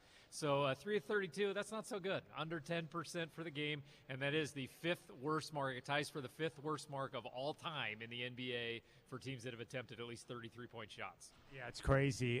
The one thing that's frustrating for me right now has been that Scoot Henderson, we got word he's not going to play again tonight, so that'll be 3 straight games that he's missed coming off the All-Star break. And the frustrating part for me is, like, I love watching him play, but you know this, over the last month, this last stretch, before he went off for All-Star break, like, he was really starting to turn a corner and play better basketball. I can't wait till he gets back on the floor because I want to see that development continue. Yeah, and Chauncey had said he'll start the rest of the year. He's earned it. He's made that progress. He's going to start, and then all of a sudden he's injured again, which is a bummer because they really need to see Ant and Scoot play together on the floor. They got to get a good look at that, and we're getting less than 30 games now, down to where we can see those two on the floor together. So hopefully a speedy recovery for Scoot. I haven't heard yet whether he's going to make the trip to Memphis or not later this week. Hopefully we'll see him in at least one of those games before they come back. All right, so the Blazers tonight, would you expect, we've seen Chris Murray, the rookie out of Iowa, get the start the last couple of games next to Ant at guard. We'll hear from Chauncey coming up at 5:15 when he meets with the press, but would you expect Chris Murray tonight? I would say Chris Murray will get the start again. And Chris, you look at the box score, not really impressed by just looking at it, but you look deeper, he's getting a lot of boards for a guard. He gets a lot of offensive rebounds. He had 6 offensive rebounds in one game. I think he had 8 boards in the last game. He's doing a nice job in all the intangible things, not necessarily scoring, but he does a lot of intangibles out on the floor that really don't get noticed in a box score. I like what Coach Billups said, that coming out of camp, his nickname was Mr. Perfect because he hears what the coaches want him to do. He sees the play, he sees the set, and he's one of those guys that just gets it, and the coaches don't have to remind him over and over again to go out there. And you saw it. I mean, you're right about the rebounding. I saw him crash the boards and getting up off the floor, showing that athleticism and fearlessness to go down there and attack. And you know what he said post-game, I think it was after the Charlotte game, he's a big golfer, so you'll be a big fan of him. He goes out and shoots and hits a bucket of balls in between games on off days. So he's been out at Chehalem Glen, he's been at Pumpkin Ridge, so he's checking out the local golf courses. I was pumped up to hear that. In fact, the Chehalem Glen reference made me smile on the inside because I'm like, dude, his home course, as he stated, is Chehalem Glen, and he's out there on the municipal courses. And so my guy that runs Heron Lakes, he's like, hey, let him know that anytime he wants to hit Heron, he can. So we got to get him out on all the local munis here in the Portland area, man. I'm down. Chris Murray's my type of guy. You think if you're hitting a bucket of balls at the range and you look up and say, oh, that's Chris Murray over there right next to me. The best part is I would know it because I know who he is, but he's like the perfect NBA player right now where he's living the dream, playing basketball, making a good living, but he's not so big to where he can't operate with a certain level of anonymity, so he can roll into the clubhouse or do whatever. The only thing you'll notice is like, hey, I wonder if that guy plays basketball, but he won't get bothered. You think he comes out and says, hey, can I join your foursome? You guys mind? You guys mind if I join you? Whoa, you're tall. You play basketball? Yeah, as a matter of fact, I do. I'm a local team. I've been doing that for years. Anytime I get in an elevator, I see someone who's like really tall. I'm like, oh, I can't resist. And they get that all the time. Like, sure. Did you play basketball? Yeah, I do. I'm 7'4". Yes, I play basketball. You know what would be embarrassing if they didn't? That would be kind of a bad question. Then, no, I don't. No, I don't. I've never done that before. All right, so you were a principal. I still call you the principal. Now I know you got the nickname administrator. So what is the latest? Where is Curtis Long? Where do you work and what do you do? What school are you with? Still in the North Clackamas School District, but I think I had too much fun during the COVID years because I made a lot of fun videos. I did some parody videos. I sang Ice Ice Baby when the kids were on their computers all the time. We called it Device Vice Baby. and we did Baby Got Math, and I had so much fun making videos that the superintendent came to me and said, would you be willing to do that for all of our schools to really get morale up around our district? So I am the communications coordinator, so I get to have all kinds of fun and go interview kids and make fun videos. I host a podcast, the Proud to be NCSD podcast for the North Clackamas School District. So we're doing all kinds of fun things. So all the fun videos, I get to do that. And then I'm also the person who sends out the notice, 5:30 a.m. that school's closed. Snow day today. That's me who gets to send that out. The superintendent gives me the go-ahead, and I send that out to everyone. You went from being the most hated man at the school as the principal, and now you're beloved because you're sending out good notes about snow days and you're making videos. Yeah, we used to joke around that kids with a Sharpie at the elementary school, they would spell things wrong on the bathroom stall when they're writing I hat Mr. Log because they couldn't quite spell it right at elementary school. So I don't get that anymore. All right. I've talked about this. Every time I see you, I bring it up. But I turned you on to the greatest night in pop history with the making of We Are the World. And how great! I mean, I've watched it multiple times. I've lost count of how many times I've watched it, but I can't stop watching it. What's your take? Oh, it could be my favorite documentary of all time.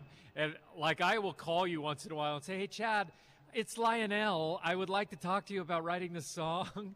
Or we could just go Stevie Wonder, just not call anyone back for 3 weeks, and he just shows up. Hey, are we working on that song? Stevie, we already wrote that. And Quincy said, well, I'll talk to him. Such a great show, and to see, because that song was huge. Right about, you're probably middle school. I'm late middle school, early high school. I think I was 9 years old. Okay, now not quite middle school then. So I'm 6th, 7th grade, right about that time when that's coming out. Huge song, and to see all the things that are going on behind the scenes to make that happen. When they start going with Swahili, and Waylon Jennings says, well, this good old boy's out of here. And Lionel goes, well, that's when we lost Waylon. That was the end of him. Well, I figured it out when I was watching it for like the 4th or 5th time. The reason why I think you and I like it so much is that if you were to pull our phones and look at our playlist for the songs that we listen to all the time, like every single person that was inside of that room making that song and that video, they're like all of the artists that we grew up with that we adore. So it's like every single one we love. Totally. And I think we're still in middle school because we'll send emails or texts back and forth to us and just sign it from some random artist from the 80s. I think I sent you some sound bites today from Alicia Bridges because I know you like the nightlife and you like to boogie. So I send those to you quite often. You send them back and forth. I think you sent me one from the lead singer of Player, so that was nice of you. So, baby, come back. You send me all these. We send each other back and forth emails from just different aliases. That's what we do because we send each other audio for the games because he's doing one part of the broadcast, I'm doing another, and so we always title it Dear England Dan and John Forgoli, club member director. Club president. We always try to send those out to you. Yeah, I think I sent one to you from Alicia Bridges. What else did I do? We had Captain and Tennille. Captain and Tennille have sent one before. Steelers Wheel have sent one before. We've had all kinds of them. I don't know which one's Captain and which one's Tennille, but the lady back in the day was she's not bad. No, Tennille could really belt out a tune. Love will keep us together. That's for sure. That's great. Curtis Long, the principal, is here getting ready for the Trailblazer pregame show. So you've kind of dove in. What are you looking for tonight with the Heat and the Blazers? Well, one, I hope the Blazers can shoot a little bit better. I don't see how they cannot. They'll have better shooting tonight. Anthony always comes back. In fact, Tom Haberstroh, who I interview before the games, as you have too, when you've taken that job, he said that Anthony is usually pretty darn good after he goes 0 from 3. He'll come back and shoot much better tonight. So they're going to need that. This is a team, Jimmy Butler's back from suspension, and this is a team that hasn't lost on their road trip yet. This is a 6-game trip for the Heat. They're 4-0 so far. They beat Milwaukee. They beat Philadelphia, they beat New Orleans, and now they head to Portland. So, all right, I got to know, you and I are big fans of Axel Foley and Beverly Hills Cop. The other night on the broadcast during the pregame, Michael Holton used multiple references to the movie. Now, did you put him up to that, or did he come up to that one on his own? No, that had come up the game before. He had said he was a big fan of that, so I of course took that and ran with it. I had all kinds of Axel Foley clips into the broadcast. I had Axel Foley's laugh. I had the guy coming up saying, well, you're not going to fall for the banana in the tailpipe. And so Michael said, yeah, the rookies tonight, they're not going to fall for any banana in the tailpipe. They're going to come out ready to go tonight. So good. And I asked him, well, are they going to let it flow? Like, look, man, I ain't falling for no banana in the tailpipe. And Michael started laughing, and he was using that. He quoted several different Beverly Hills Cop references, and we asked him about certain players, and we said, is this the man who defaced an unmarked police car with a banana? And Michael knew it word for word. He could recite all the Beverly Hills Cop references. It was great. I love that because when we start talking, he'll jump in because he is with that era that we came from. Yep, he totally is. I love dropping audio on him. If you can get Michael Holton to get off his game a little bit, that's the most fun part of the pregame. So, well, I'm sure we'll be doing that tonight. I usually pull out some clips of him in his UCLA days with Mark Aguirre dunking on him or something going on in a game. One time Billy Packer forgot who he was, and there's a shot by number 14 that's Michael Holton. He just scored. So we made sure to play that for him as well. Did he like that? Like that. It's like, come on, Billy Packer. I dunked on in that game. Come on. This is not my office. That's how we finished it. I asked him at the very end, hey, when you were new in Charlotte, when you were part of the expansion team, did you ever walk up to your locker and say, this is not my locker? He laughed about it. He said, no, but I did do that in Chicago so I could get closer to Jordan's locker. Dude, back in the day, that was considered contraband in my house because of my mom. She didn't think the language was appropriate. So me and my buddy Jason, we would sneak it in through our drawers and get it downstairs and wait till my parents went to bed. And then we would just sit there and laugh incessantly at all the different one-liners from Axel Foley. So how long would you say it would take to shave those legs? That's Beverly Hills Cop, too. Did you ever quote Ramon from the clinic? Did you ever go to your mom? Mom, what's that mean? Ramon from the clinic called. I think it would be best. Perhaps you should tell him. I think that would be best. Hey, cuz. Oh, so good. All right, Curtis Long. All right, so let's see here. Tonight on the pregame show, I do the show, too. You get Travis out of the gate. You get Michael Holton. You get a chance to talk to Tom Habistro.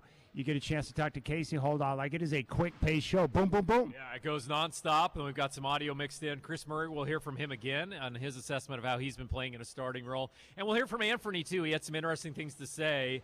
Coach Billups was asked after the game, are you going to watch this game again? And he said, heck no, I'm not watching it. Well, Anthony said the same thing, that he's not watching either. He knows exactly what he did, and he'll play better tonight. Let's take a listen to Billups once again on whether or not he's going to review the tape. I'm not watching this game. I'm not watching tape of the game tomorrow at practice. We're just going to come to practice and work a little bit. I don't need to see this. He's like, I don't need to see this again. I don't need to see that. I don't need to see that again. Even Anthony was kind of matter of fact. He's like, what can you do? He couldn't buy a bucket. Anthony said it was one of those nights. I know every shot I missed. I know every turnover I made.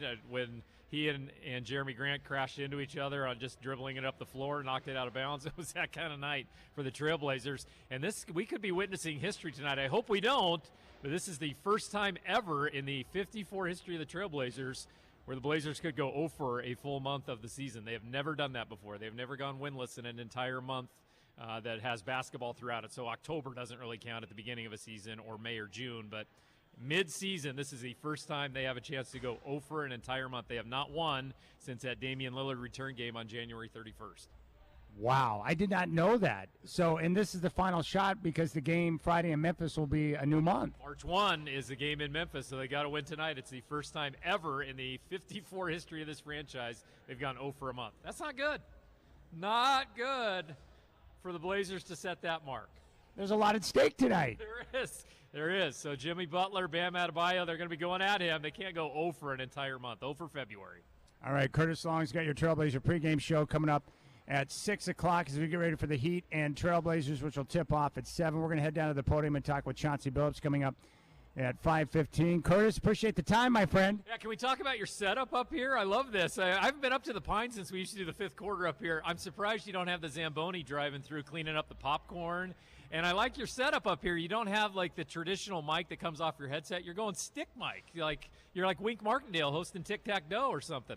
Yeah, I got to keep it real, man. I like the stick mic. I'm jealous of Bob Barker and what he rolled with for years. I like it this way, and I know you do too. Oh, I love going with a stick mic. And young Chad, when I was doing play-by-play in my early days on Columbia Cable of Washington, the game of the week, it might have been, I don't know, Evergreen versus Fort Vancouver or something. There was a kid who used to run by the mic that we would have set up on the field. There was a kid who would just run by it and scream into it just as loud as he could. So it would blow our eardrums out when we were trying to do the play-by-play. Find out later, that's young Chad doing. He was doing that. He copped up to it. That was me. You and Kevin Hastings mean mug me from the broadcast booth. Yeah, because you were just down on the field screaming into the field mic. Thanks a lot. Whoever that high school kid is who's screaming into the mic, can someone move him, please? All right, coming back, we'll get into a scoreboard report. Curtis has got your pregame show coming up at 6 here on 620 Rip City Radio.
Hey, Shacker, you can come back with a scoreboard.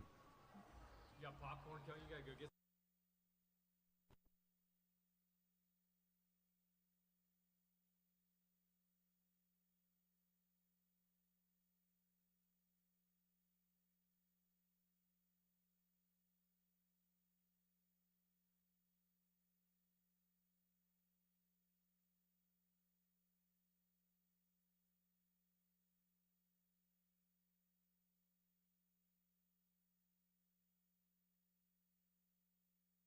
It's nice to hear his voice on the show, isn't it?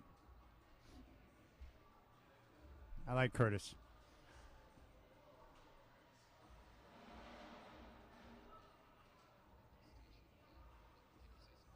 Yeah, I said it's nice to hear his voice on the show.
All right, checking the NBA scoreboard. Right now, halftime in Cleveland. The Cavaliers lead the Mavericks 60-56. Donovan Mitchell with 13 points at the half. Halftime in Orlando, the Magic on top of the Nets, 58-44. Franz Wagner with 17 points. Halftime in D.C., the Warriors on top of the Wizards, 60-58. Jonathan Kuminga has 12 points in the first half. for the Warriors. Second quarter in Atlanta, Hawks on top of the Jazz, 32-22. Second quarter in Boston, Sixers lead the Celtics 33-32. Tyrese Maxey with 12 points. And second quarter at Madison Square Garden, the Pelicans on top of the Knicks, 27-21. 6 points early on for Zion Williamson. Games coming up later on tonight. 5 o'clock tip in Minnesota. Spurs and Timberwolves. Minnesota favored by 13.5. In Chicago, the Pistons and Bulls. Chicago favored by 10.5. In Milwaukee, the Bucks will host the Hornets. Milwaukee favored by 13.5. On TNT at 7, the Rockets and Thunder from Oklahoma City. OKC is favored by 9.5. And coming up at 7 here from Motor Center, Trailblazers and Heat. And right now Miami is set as a 7.5 point favorite. As we mentioned before, the Trailblazers, a historic night in terms of shooting or poor shooting. 3 of 32 from downtown. Anthony Simons after the game. Obviously, you know what I mean, not making shots. That's always going to be a frustrating night, but I think I handled it pretty well. More than I would have did in the past. I would have been way more maybe frustrated, but yeah, play crappy tonight. Just got to move on. Chauncey said he wasn't even going to watch the video. That he didn't feel like it was all Charlotte's defense, although they've been playing well defensively, that you guys got a lot of good looks but just couldn't hit them. Yeah, I mean, I don't feel like, the defense was, like you said, we got a lot of open shots, and for me, I got a lot of good looks, and they just didn't fall. So, it's just one of them days for everybody. You know what I mean? Is that just one of those things where you just have to chalk it up to just some days your stuff doesn't fall? Yeah, I mean, sometimes you gotta, you're thinking about, all right, what am I doing wrong in the jump shots, or what we doing wrong as a team, and we getting the good looks. You know what I mean? Like we got some funny layups and stuff like that, missing wide open threes, and those are the rough nights for sure. Tonight was one of those nights. Are you going to watch this one back? Because Chauncey said he wasn't. Probably not. Probably not. No, I mean, I pretty much know exactly what happened in that game, and I know every shot I missed. I know every shot I missed. I know every turnover I had. I can remember it all. You know what I mean? So that's just like when those type of things egg on, especially like overanalyzing a game like this where you just wasn't making any shots. That things carry on to the next game, and you don't want it to carry on, especially when you feel like you got good shots. And as a team, we, put ourselves in position to get good shots, and we just didn't make. Some of those times you just got to chalk it up and move on to the next one. What's more surreal when you go on a heater, you're 11 for 14 on threes, or a night like tonight when you just can't buy one? I mean, is it just a different end of the spectrum, but equally as in a weird place we just don't know what's going on? Yeah, you in a weird place, especially like three is one of my bread and butter. So when that's not falling, you kind of be like, oh, okay, what's going on now? You know what I mean? So yeah, I think like I said, I got some good looks, and at first they were short, and I tried to get it up a little bit, and they went a little long, and someone went in and out. Had a couple in and outs tonight, and they say you just can't buy a basket. You know what I mean? You feel like everything is going wrong. You know what I mean? Had a wide open layup, last minute got blocked. Thinking you got a wide open layup, he just made a great defensive play, and it's one of those nights like nothing's going right for us. All right, there's Anthony Simons. I think that's the best approach to what took place on Sunday with the poor shooting night, historically bad from downtown. You flush the tape and move on and get ready for tonight. We'll come back on game day, and when we do, we're going to head down to the podium. It's time for the Coach's Corner. We'll hear from Chauncey Billups live from Motor Centers. The Blazers get ready to take on the Heat. Tip-off's coming up tonight at 7 here on your home of the Blazers, 620 Rip City Radio.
All right, as soon as Chauncey Billups starts talking, we'll head down to the podium and get the latest from him. We'll find out who's going to be in the starting lineup.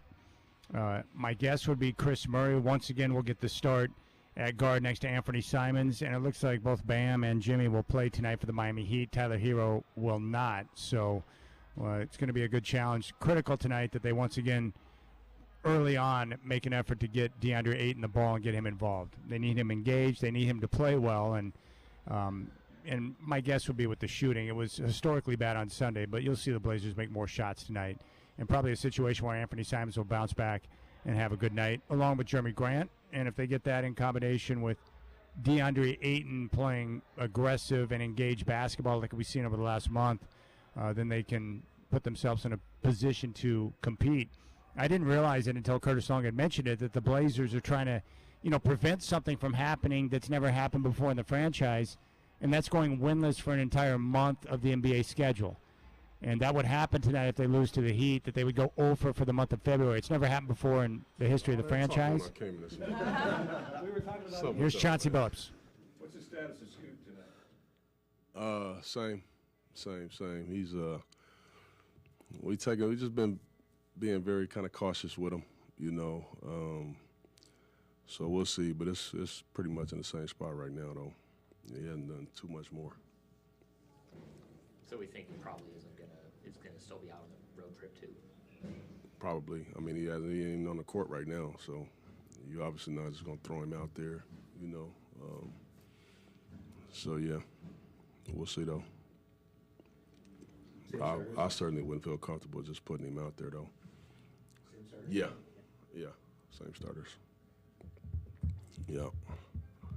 How have you felt about the play of Murray, Walker, and Kamara lately? It seems like they've been not necessarily taking full advantage of their opportunities. I mean, they're all different, but, Chris is obviously the one that, hasn't started very much this year, but he's having this opportunity. And I think he's playing okay. I really do. He just hasn't shot it well, Neither has those other two guys.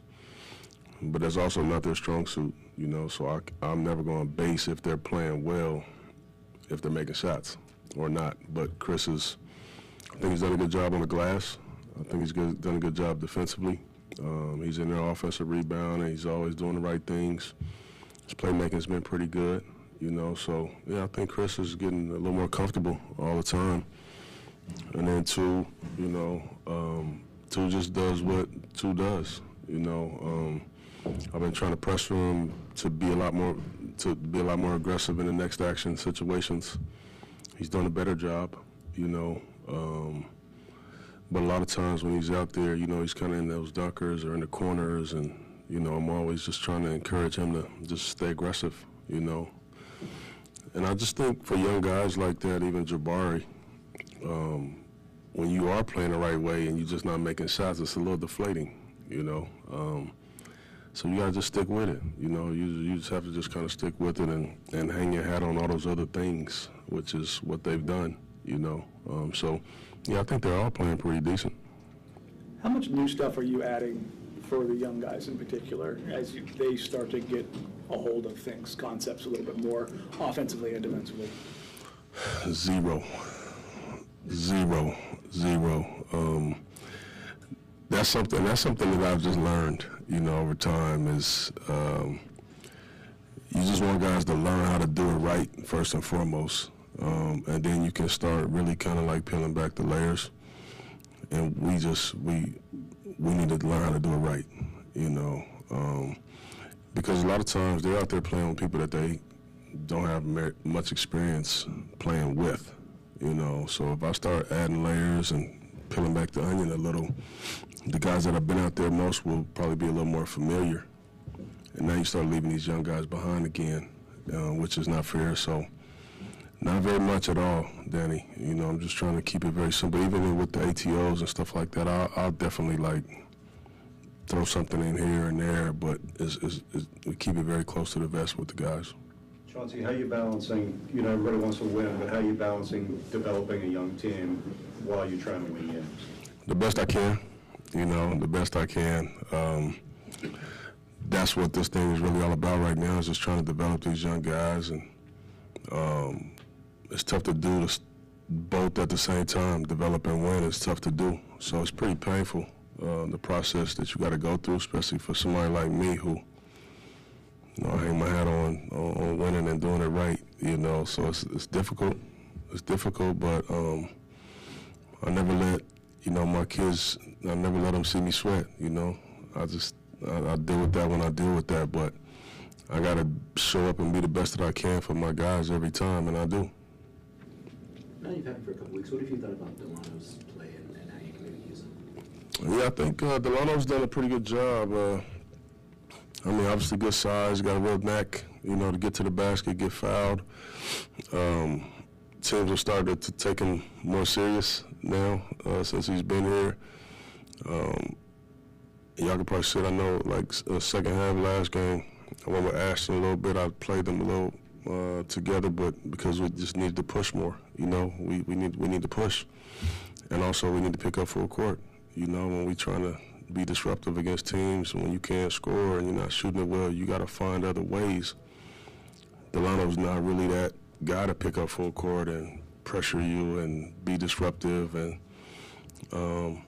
so when you're not a guy, put you off the ball, So we just learn each other, but I think he's doing a good job. Justin and Baji are with the remix tonight. Are they going to stay here this weekend, or are they going to go with you guys on the trip? Yeah, I haven't decided that yet, but I was happy to get Ibu for sure over there to get some game minutes in tonight. We think we're going to see Ryan a little bit tonight since he's back. Well, it just depends on how the game goes.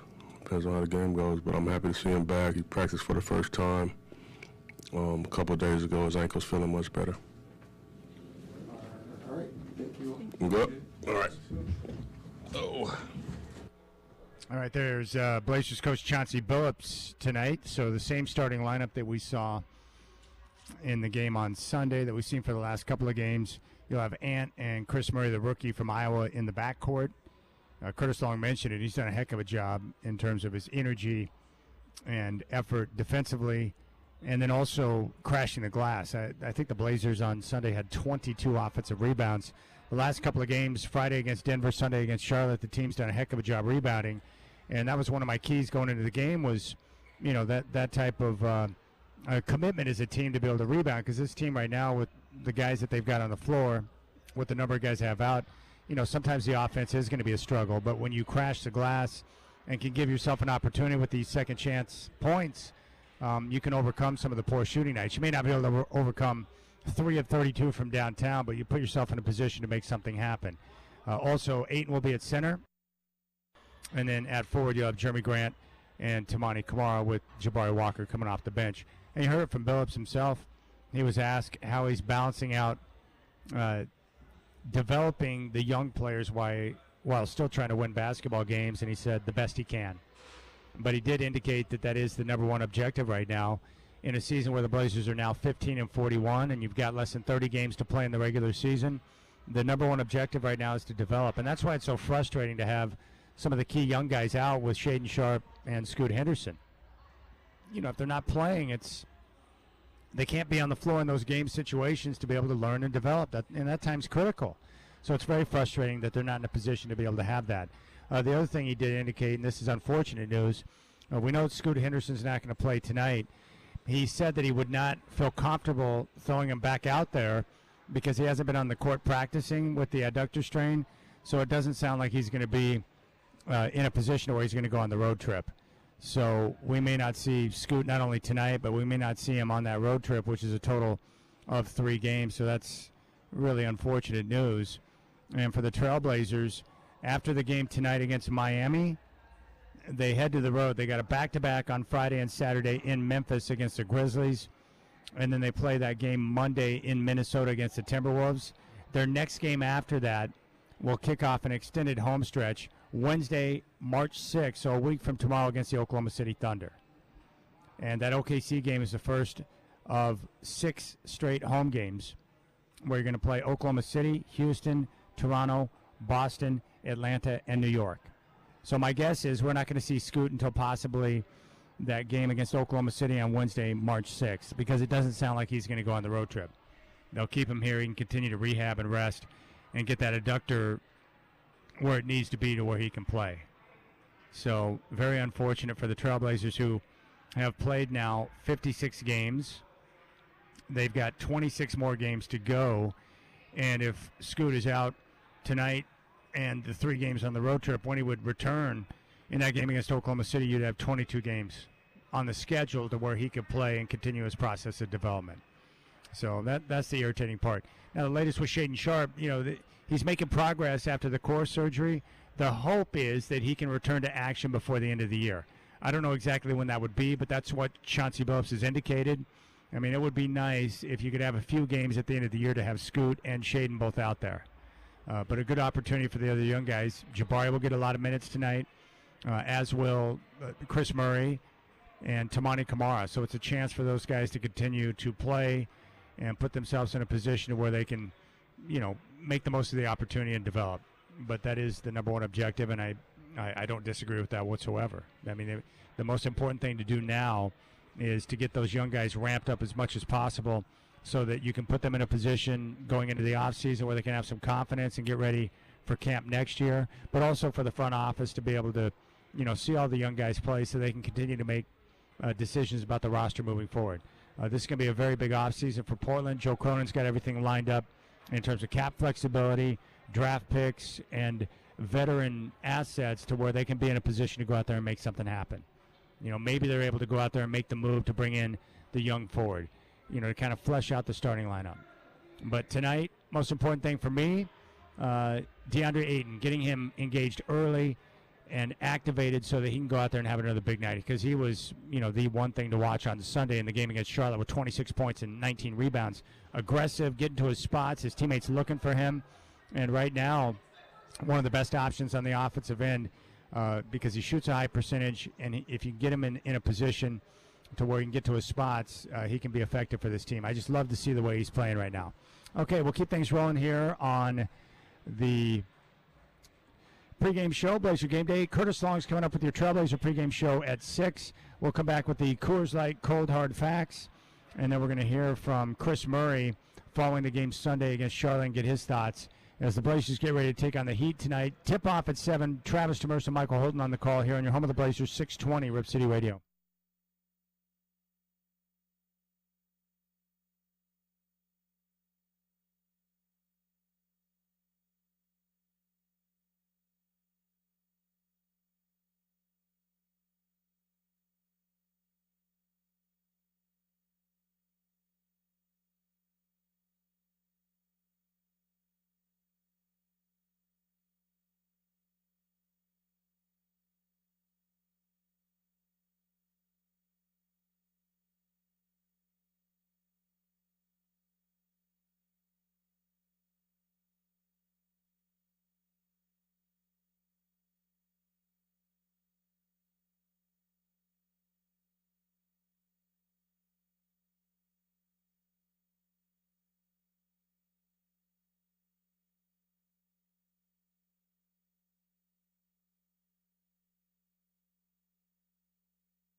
All right, your Coors Light truth tonight. You got to feed the big man. DeAndre Ayton had 26 points and 19 rebounds in his game against Charlotte, and he was the only guy that was on fire on offense. He also had 22 points and 10 rebounds against the Nuggets on Friday for an average of 24 points and 14 rebounds per game.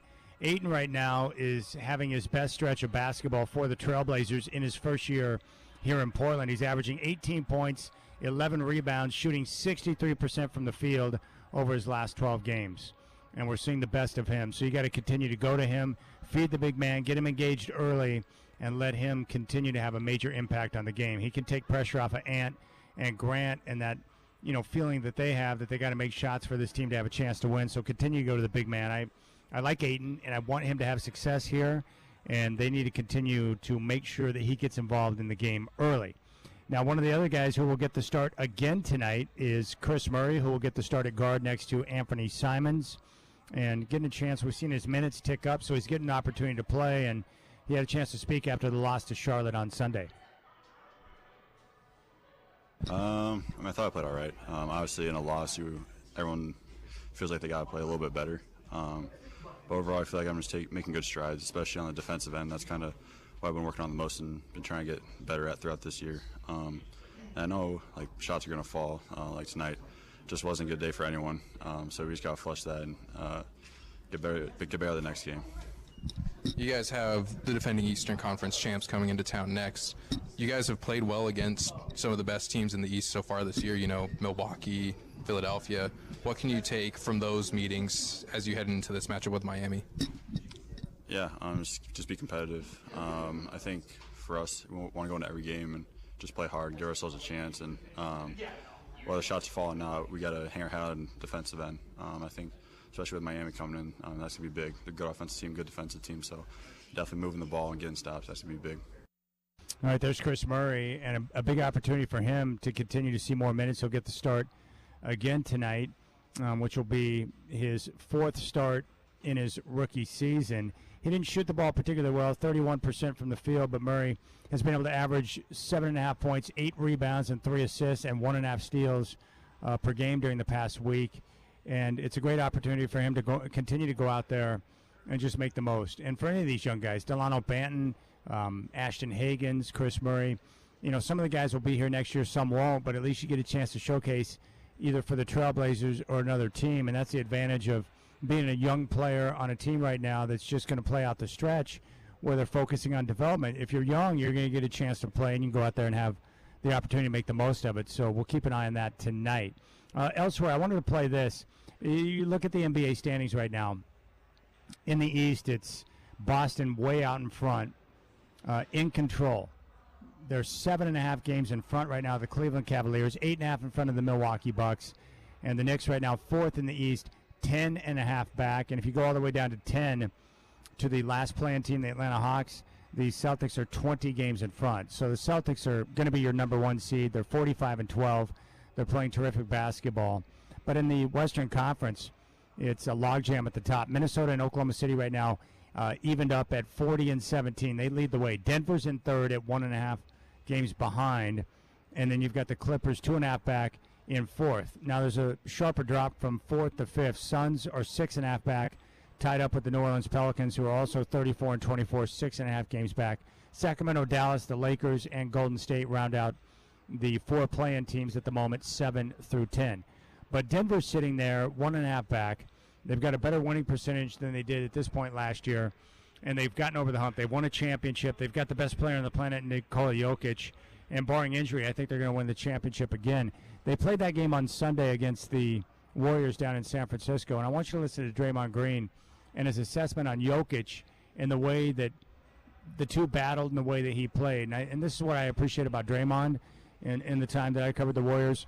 Always open, shares his thoughts, and will show respect when it's due to other players who go out there and play the game the right way. Here's Draymond talking about Joker. But that's a great team. And Joker 32-16 and 16 gave me complete hell tonight. I've had my fair share of good matchups against Joker. I've given him a little bit of hell on some nights, but he gave me total and complete hell tonight. And I had absolutely no answers. And I'm just going to laugh about it because either you laugh or you cry. And so I'm going to laugh about it. I had absolutely no answers tonight. And, I mean, he was brilliant, and he is in incredible shape, man. Y'all should have saw this man running the floor. I had to, like, turn on my burners a little bit a couple times to, like, keep up with him from running the floor. And he was just going, man. It wasn't like he got tired. Like, he was just going and going. And, man, shout out to Joker. It's always fun playing against him. I wanted to, I got a lot of respect for Joker. I always have. I love the way he goes about his business. Obviously a great basketball player.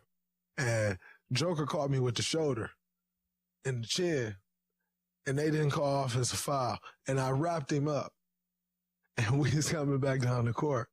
Yeah, and he was like, brought that was definitely a foul. He was like, 100% a foul. He's like, but I didn't try to on purpose. And I'm like, no, I know you didn't try to on purpose. Which is why I didn't foul you hard and just kind of wrapped you up, because I know you didn't try it on purpose.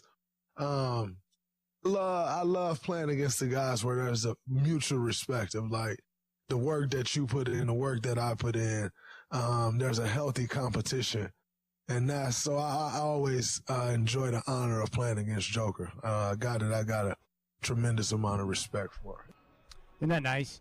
Game recognizes game. And, you know, for Draymond, who's a proud man himself, he has no problems recognizing the fact that Nikola Jokic is a great player. And I was slow to come around on Jokic, and I think partly it's because we had Nurk fever, and there was a natural rivalry there between Nurkic and the Denver Nuggets, and the way things ended there because they chose Jokic, and I know Nurk was frustrated about that. So I always sided with Nurk during those battles, but over time I've had a chance to, you know, watch Jokic play, listen to the way he communicates and the way he handles his business, and I just tip the cap now. He's a great player. A terrific player who does things in a way I've never seen it before with a guy at that size to have the type of handle that he does. He brings the ball up on the floor. He'll run point guard sometimes. He's got the ability with the size to be able to bang down low and be a traditional back-to-the-basket center. But his vision rivals that of Larry Bird. His court awareness and vision and IQ allows him to play the game at a different level. And he's like one of those high-level quarterbacks where the game slows down. Mentally, you see everything. He's playing chess, and the most of the guys out there he's competing against are playing checkers. And it's hard to compete against a guy like that because he can mentally annihilate you. And I think it's hard anytime you watch a guy who is slow of foot, who does it a different way, isn't chiseled from stone, doesn't look like your traditional superstar athlete. It's hard for people to process that Jokic can go out there and dominate the way that he does, because we see it and we're like, how's he doing this? How's that guy going out there and dominating the game the way that he does? But I got nothing but respect for Jokic now, and like I said, I mean, here's the best way to ask the question. Who in the Western Conference can beat Denver 4 out of 7 if both teams are healthy? I don't see the team that can do it. I know there are teams who can give them a run, like the Suns, like the Clippers, you know, probably Minnesota with their size. But in the end, it's just hard to imagine a team being able to do enough and execute well enough and have enough to slow down Jokic to where you're going to be able to get 4 out of 7. It's unlikely that that's going to happen. And we could be on a crash course with Denver and Boston in the NBA Finals this year. You know, health is the key for all of these teams. You know, Denver can't afford to lose Jamal Murray. The Lakers need both LeBron and AD to be competitive. The Suns need Kevin Durant. That's just the way it goes. All right, we'll come back on game day, and when we do, we'll give you our keys to the game. Tip-off's coming up at 7. Blazers and Heat tonight. And Curtis Long is standing by with your Trailblazer pregame show, which will launch at 6 o'clock here on 620 Rip City Radio.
All right, keys to the game mirror what we discussed on Sunday before the Charlotte game. Number one, they need to get DeAndre Ayton engaged early and make sure that he's a vocal part of the attack. And if they do that, once he gets engaged, then he'll continue this solid play we've seen over the last several games. 12 games where he's averaged 18 and 13, shooting 63%, coming off a dominant performance, 26 points, 19 rebounds. Get him the ball early and allow him to go out there and work. That's the bottom line. Go out there, get him the ball early, and allow him to work. And then once he's engaged, he'll become a focal part of the attack tonight. And that, in combination with better shooting from Grant and Ant, should give the Blazers a chance to go out there and compete and look to get a win tonight. After that, they've got to continue to make an effort to crash the glass as a team. They've done a terrific job. They were even in rebounds with Denver on Friday, did a good job attacking the offensive glass. They had 22 offensive rebounds in the game on Sunday, and you can see multiple guys making an effort to do that. That's going to be critical just to give yourself as many second chance point opportunities that you can.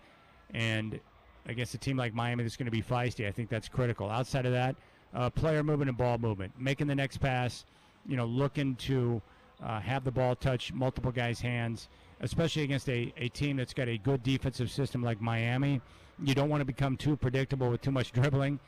Keep the ball on the move. And if they do that and they lean on each other, then that should result in better shots and hopefully a much better percentage tonight compared to what we saw on Sunday. Keep in mind, thanks to Curtis Long, he pointed out the statistic, the Blazers, if they lose tonight, it will be the first 0-for month they've had in franchise history. They would go 0-for the month of February. That's never happened before in the franchise, so let's see the Blazers get a win tonight and not make new history. There's certain things you want to make history for, and then there's a lot of negative things that you don't want to be known for. That would definitely rank right up there near the top of the list. Now, I had one individual reach out to me and say, hey, Chad, this team is so many years away from competing, literally no hope. Why should fans continue to support the team? Well, I mean, you can support whoever you want. I'm not here to tell you who to support or not to support or whatever. For me, one, I've lived out here since 1987. I grew up as a young boy as a Trailblazer fan. I do love the game of basketball. So I want the team to succeed because I still live by this hope and dream that one day we'll have a chance to celebrate and have a parade where we can look at the trophy and party down together. That would be awesome. But in terms of hope, I do think there's hope that this franchise has right now, and it starts with the two young guys, Scoot Henderson and Shaedon Sharpe. That's the hope. And my reason for optimism is Scoot, because the faster they can get those two guys up to speed and develop them, this team's going to be in a much better position. And then, I mean, if you want hope, the other thing that they've done is they've put their salary cap situation in a good spot now that they're off the Dame contract. They've got flexibility in terms of draft picks. They got 4 draft picks coming up in the upcoming draft, and they've got all the draft picks moving into the future. So you get 2 picks plus 2 second-round picks, 4 picks in the draft, and you got multiple veteran pieces. Malcolm Brogdon, who's going to be moved, Matisse Thybulle. You've got, and don't forget about Robert Williams. They've got multiple pieces in addition to their draft picks that can be utilized to go out there and make something happen. So the hope would be that during this summer you can go out there with the assets that you have and be able to make a move and bring in a young, viable piece that can be a part of the starting rotation. And the reason why I say that is a move is most likely because they have 4 draft picks. They're not going to draft 4 players and add them to the roster. That's not going to happen. So you're going to package something up. Maybe they make a decision on which of the 2 of the 3 guards that they want to have. You can package one of those players with a pick. You've got Malcolm Brogdon. They've got some pieces now that where they can go out there and make something happen that could transform this team into a competitive basketball team. And then with the development of Scoot and Shaedon, hopefully a couple of years down the road, you're in a position where you can be a contender again. So I understand, the last, couple of years, including this season, 3 years altogether, it's been rough. But they ripped the Band-Aid off, and now they put themselves in a position to go out there and retool the roster. And now it's just a matter of the decisions that they make with the assets they have, how quickly they can bounce back and get themselves in a position to make things happen. Now, we did hear from Chauncey Billups in his pregame presser tonight. We know that Chris Murray's going to start again next to Anthony Simons. It'll be the same starting lineup. So Ant, Murray, Ayton, Tamani Kamara, and Jeremy Grant. and that'll bring, they'll have their other guys, namely Jabari Walker, coming off the bench. So it'll be the same starting lineup. The unfortunate news was Scoot Henderson. He's not going to play tonight, and it doesn't sound like he's going to make the road trip, the 3-game road trip with 2 games in Memphis, 1 in Minnesota on Friday, Saturday, and Monday. So we may not see Scoot in a Blazer uniform on the floor again until, a week from tomorrow against Oklahoma City. That's what it's looking like. And like I mentioned before, with 26 games remaining, that's the unfortunate part, is that you've got few games. You need him on the floor so he can continue to play and develop.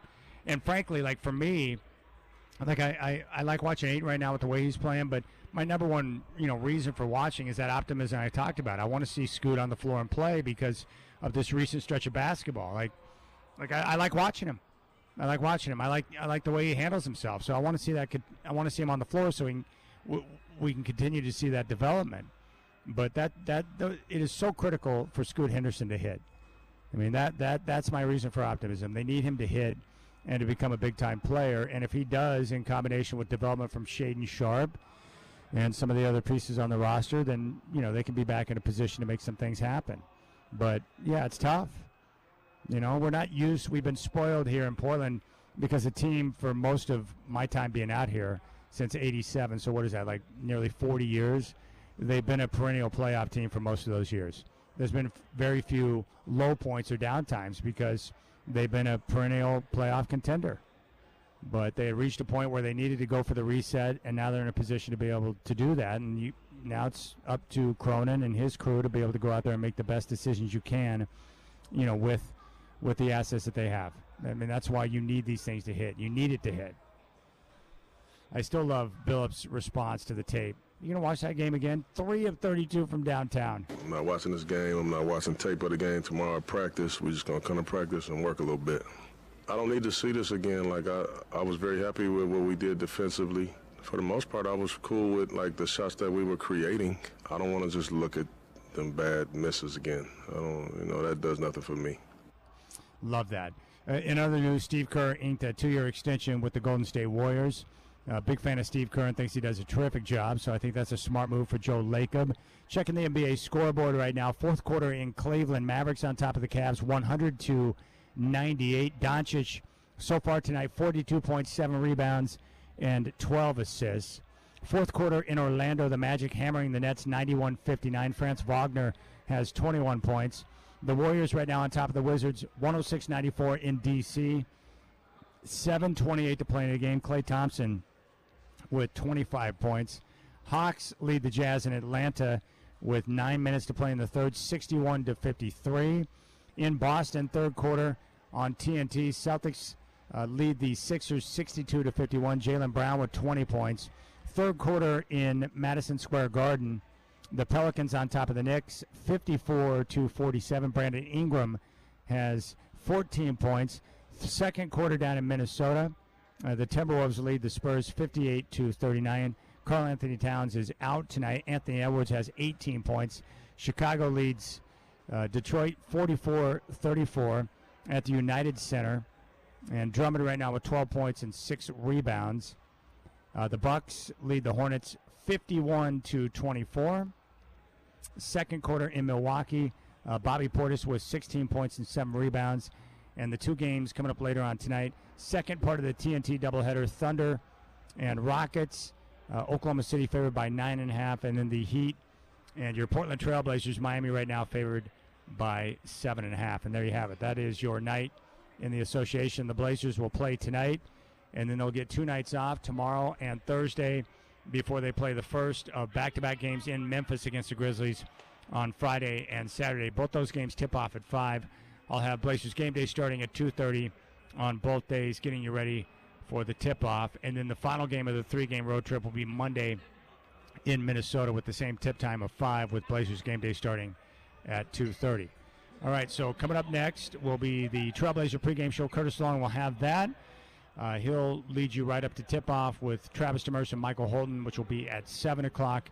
And then following the game tonight, I'll be back for the 5th quarter live here from Moda Center, breaking down all of the action. I appreciate your time on the show today, both the Rip City Drive and Blazers Game Day. Big thanks to Michael Shacker, who is at Section 111. Enjoy the game tonight, and I will talk to you on the 5th quarter.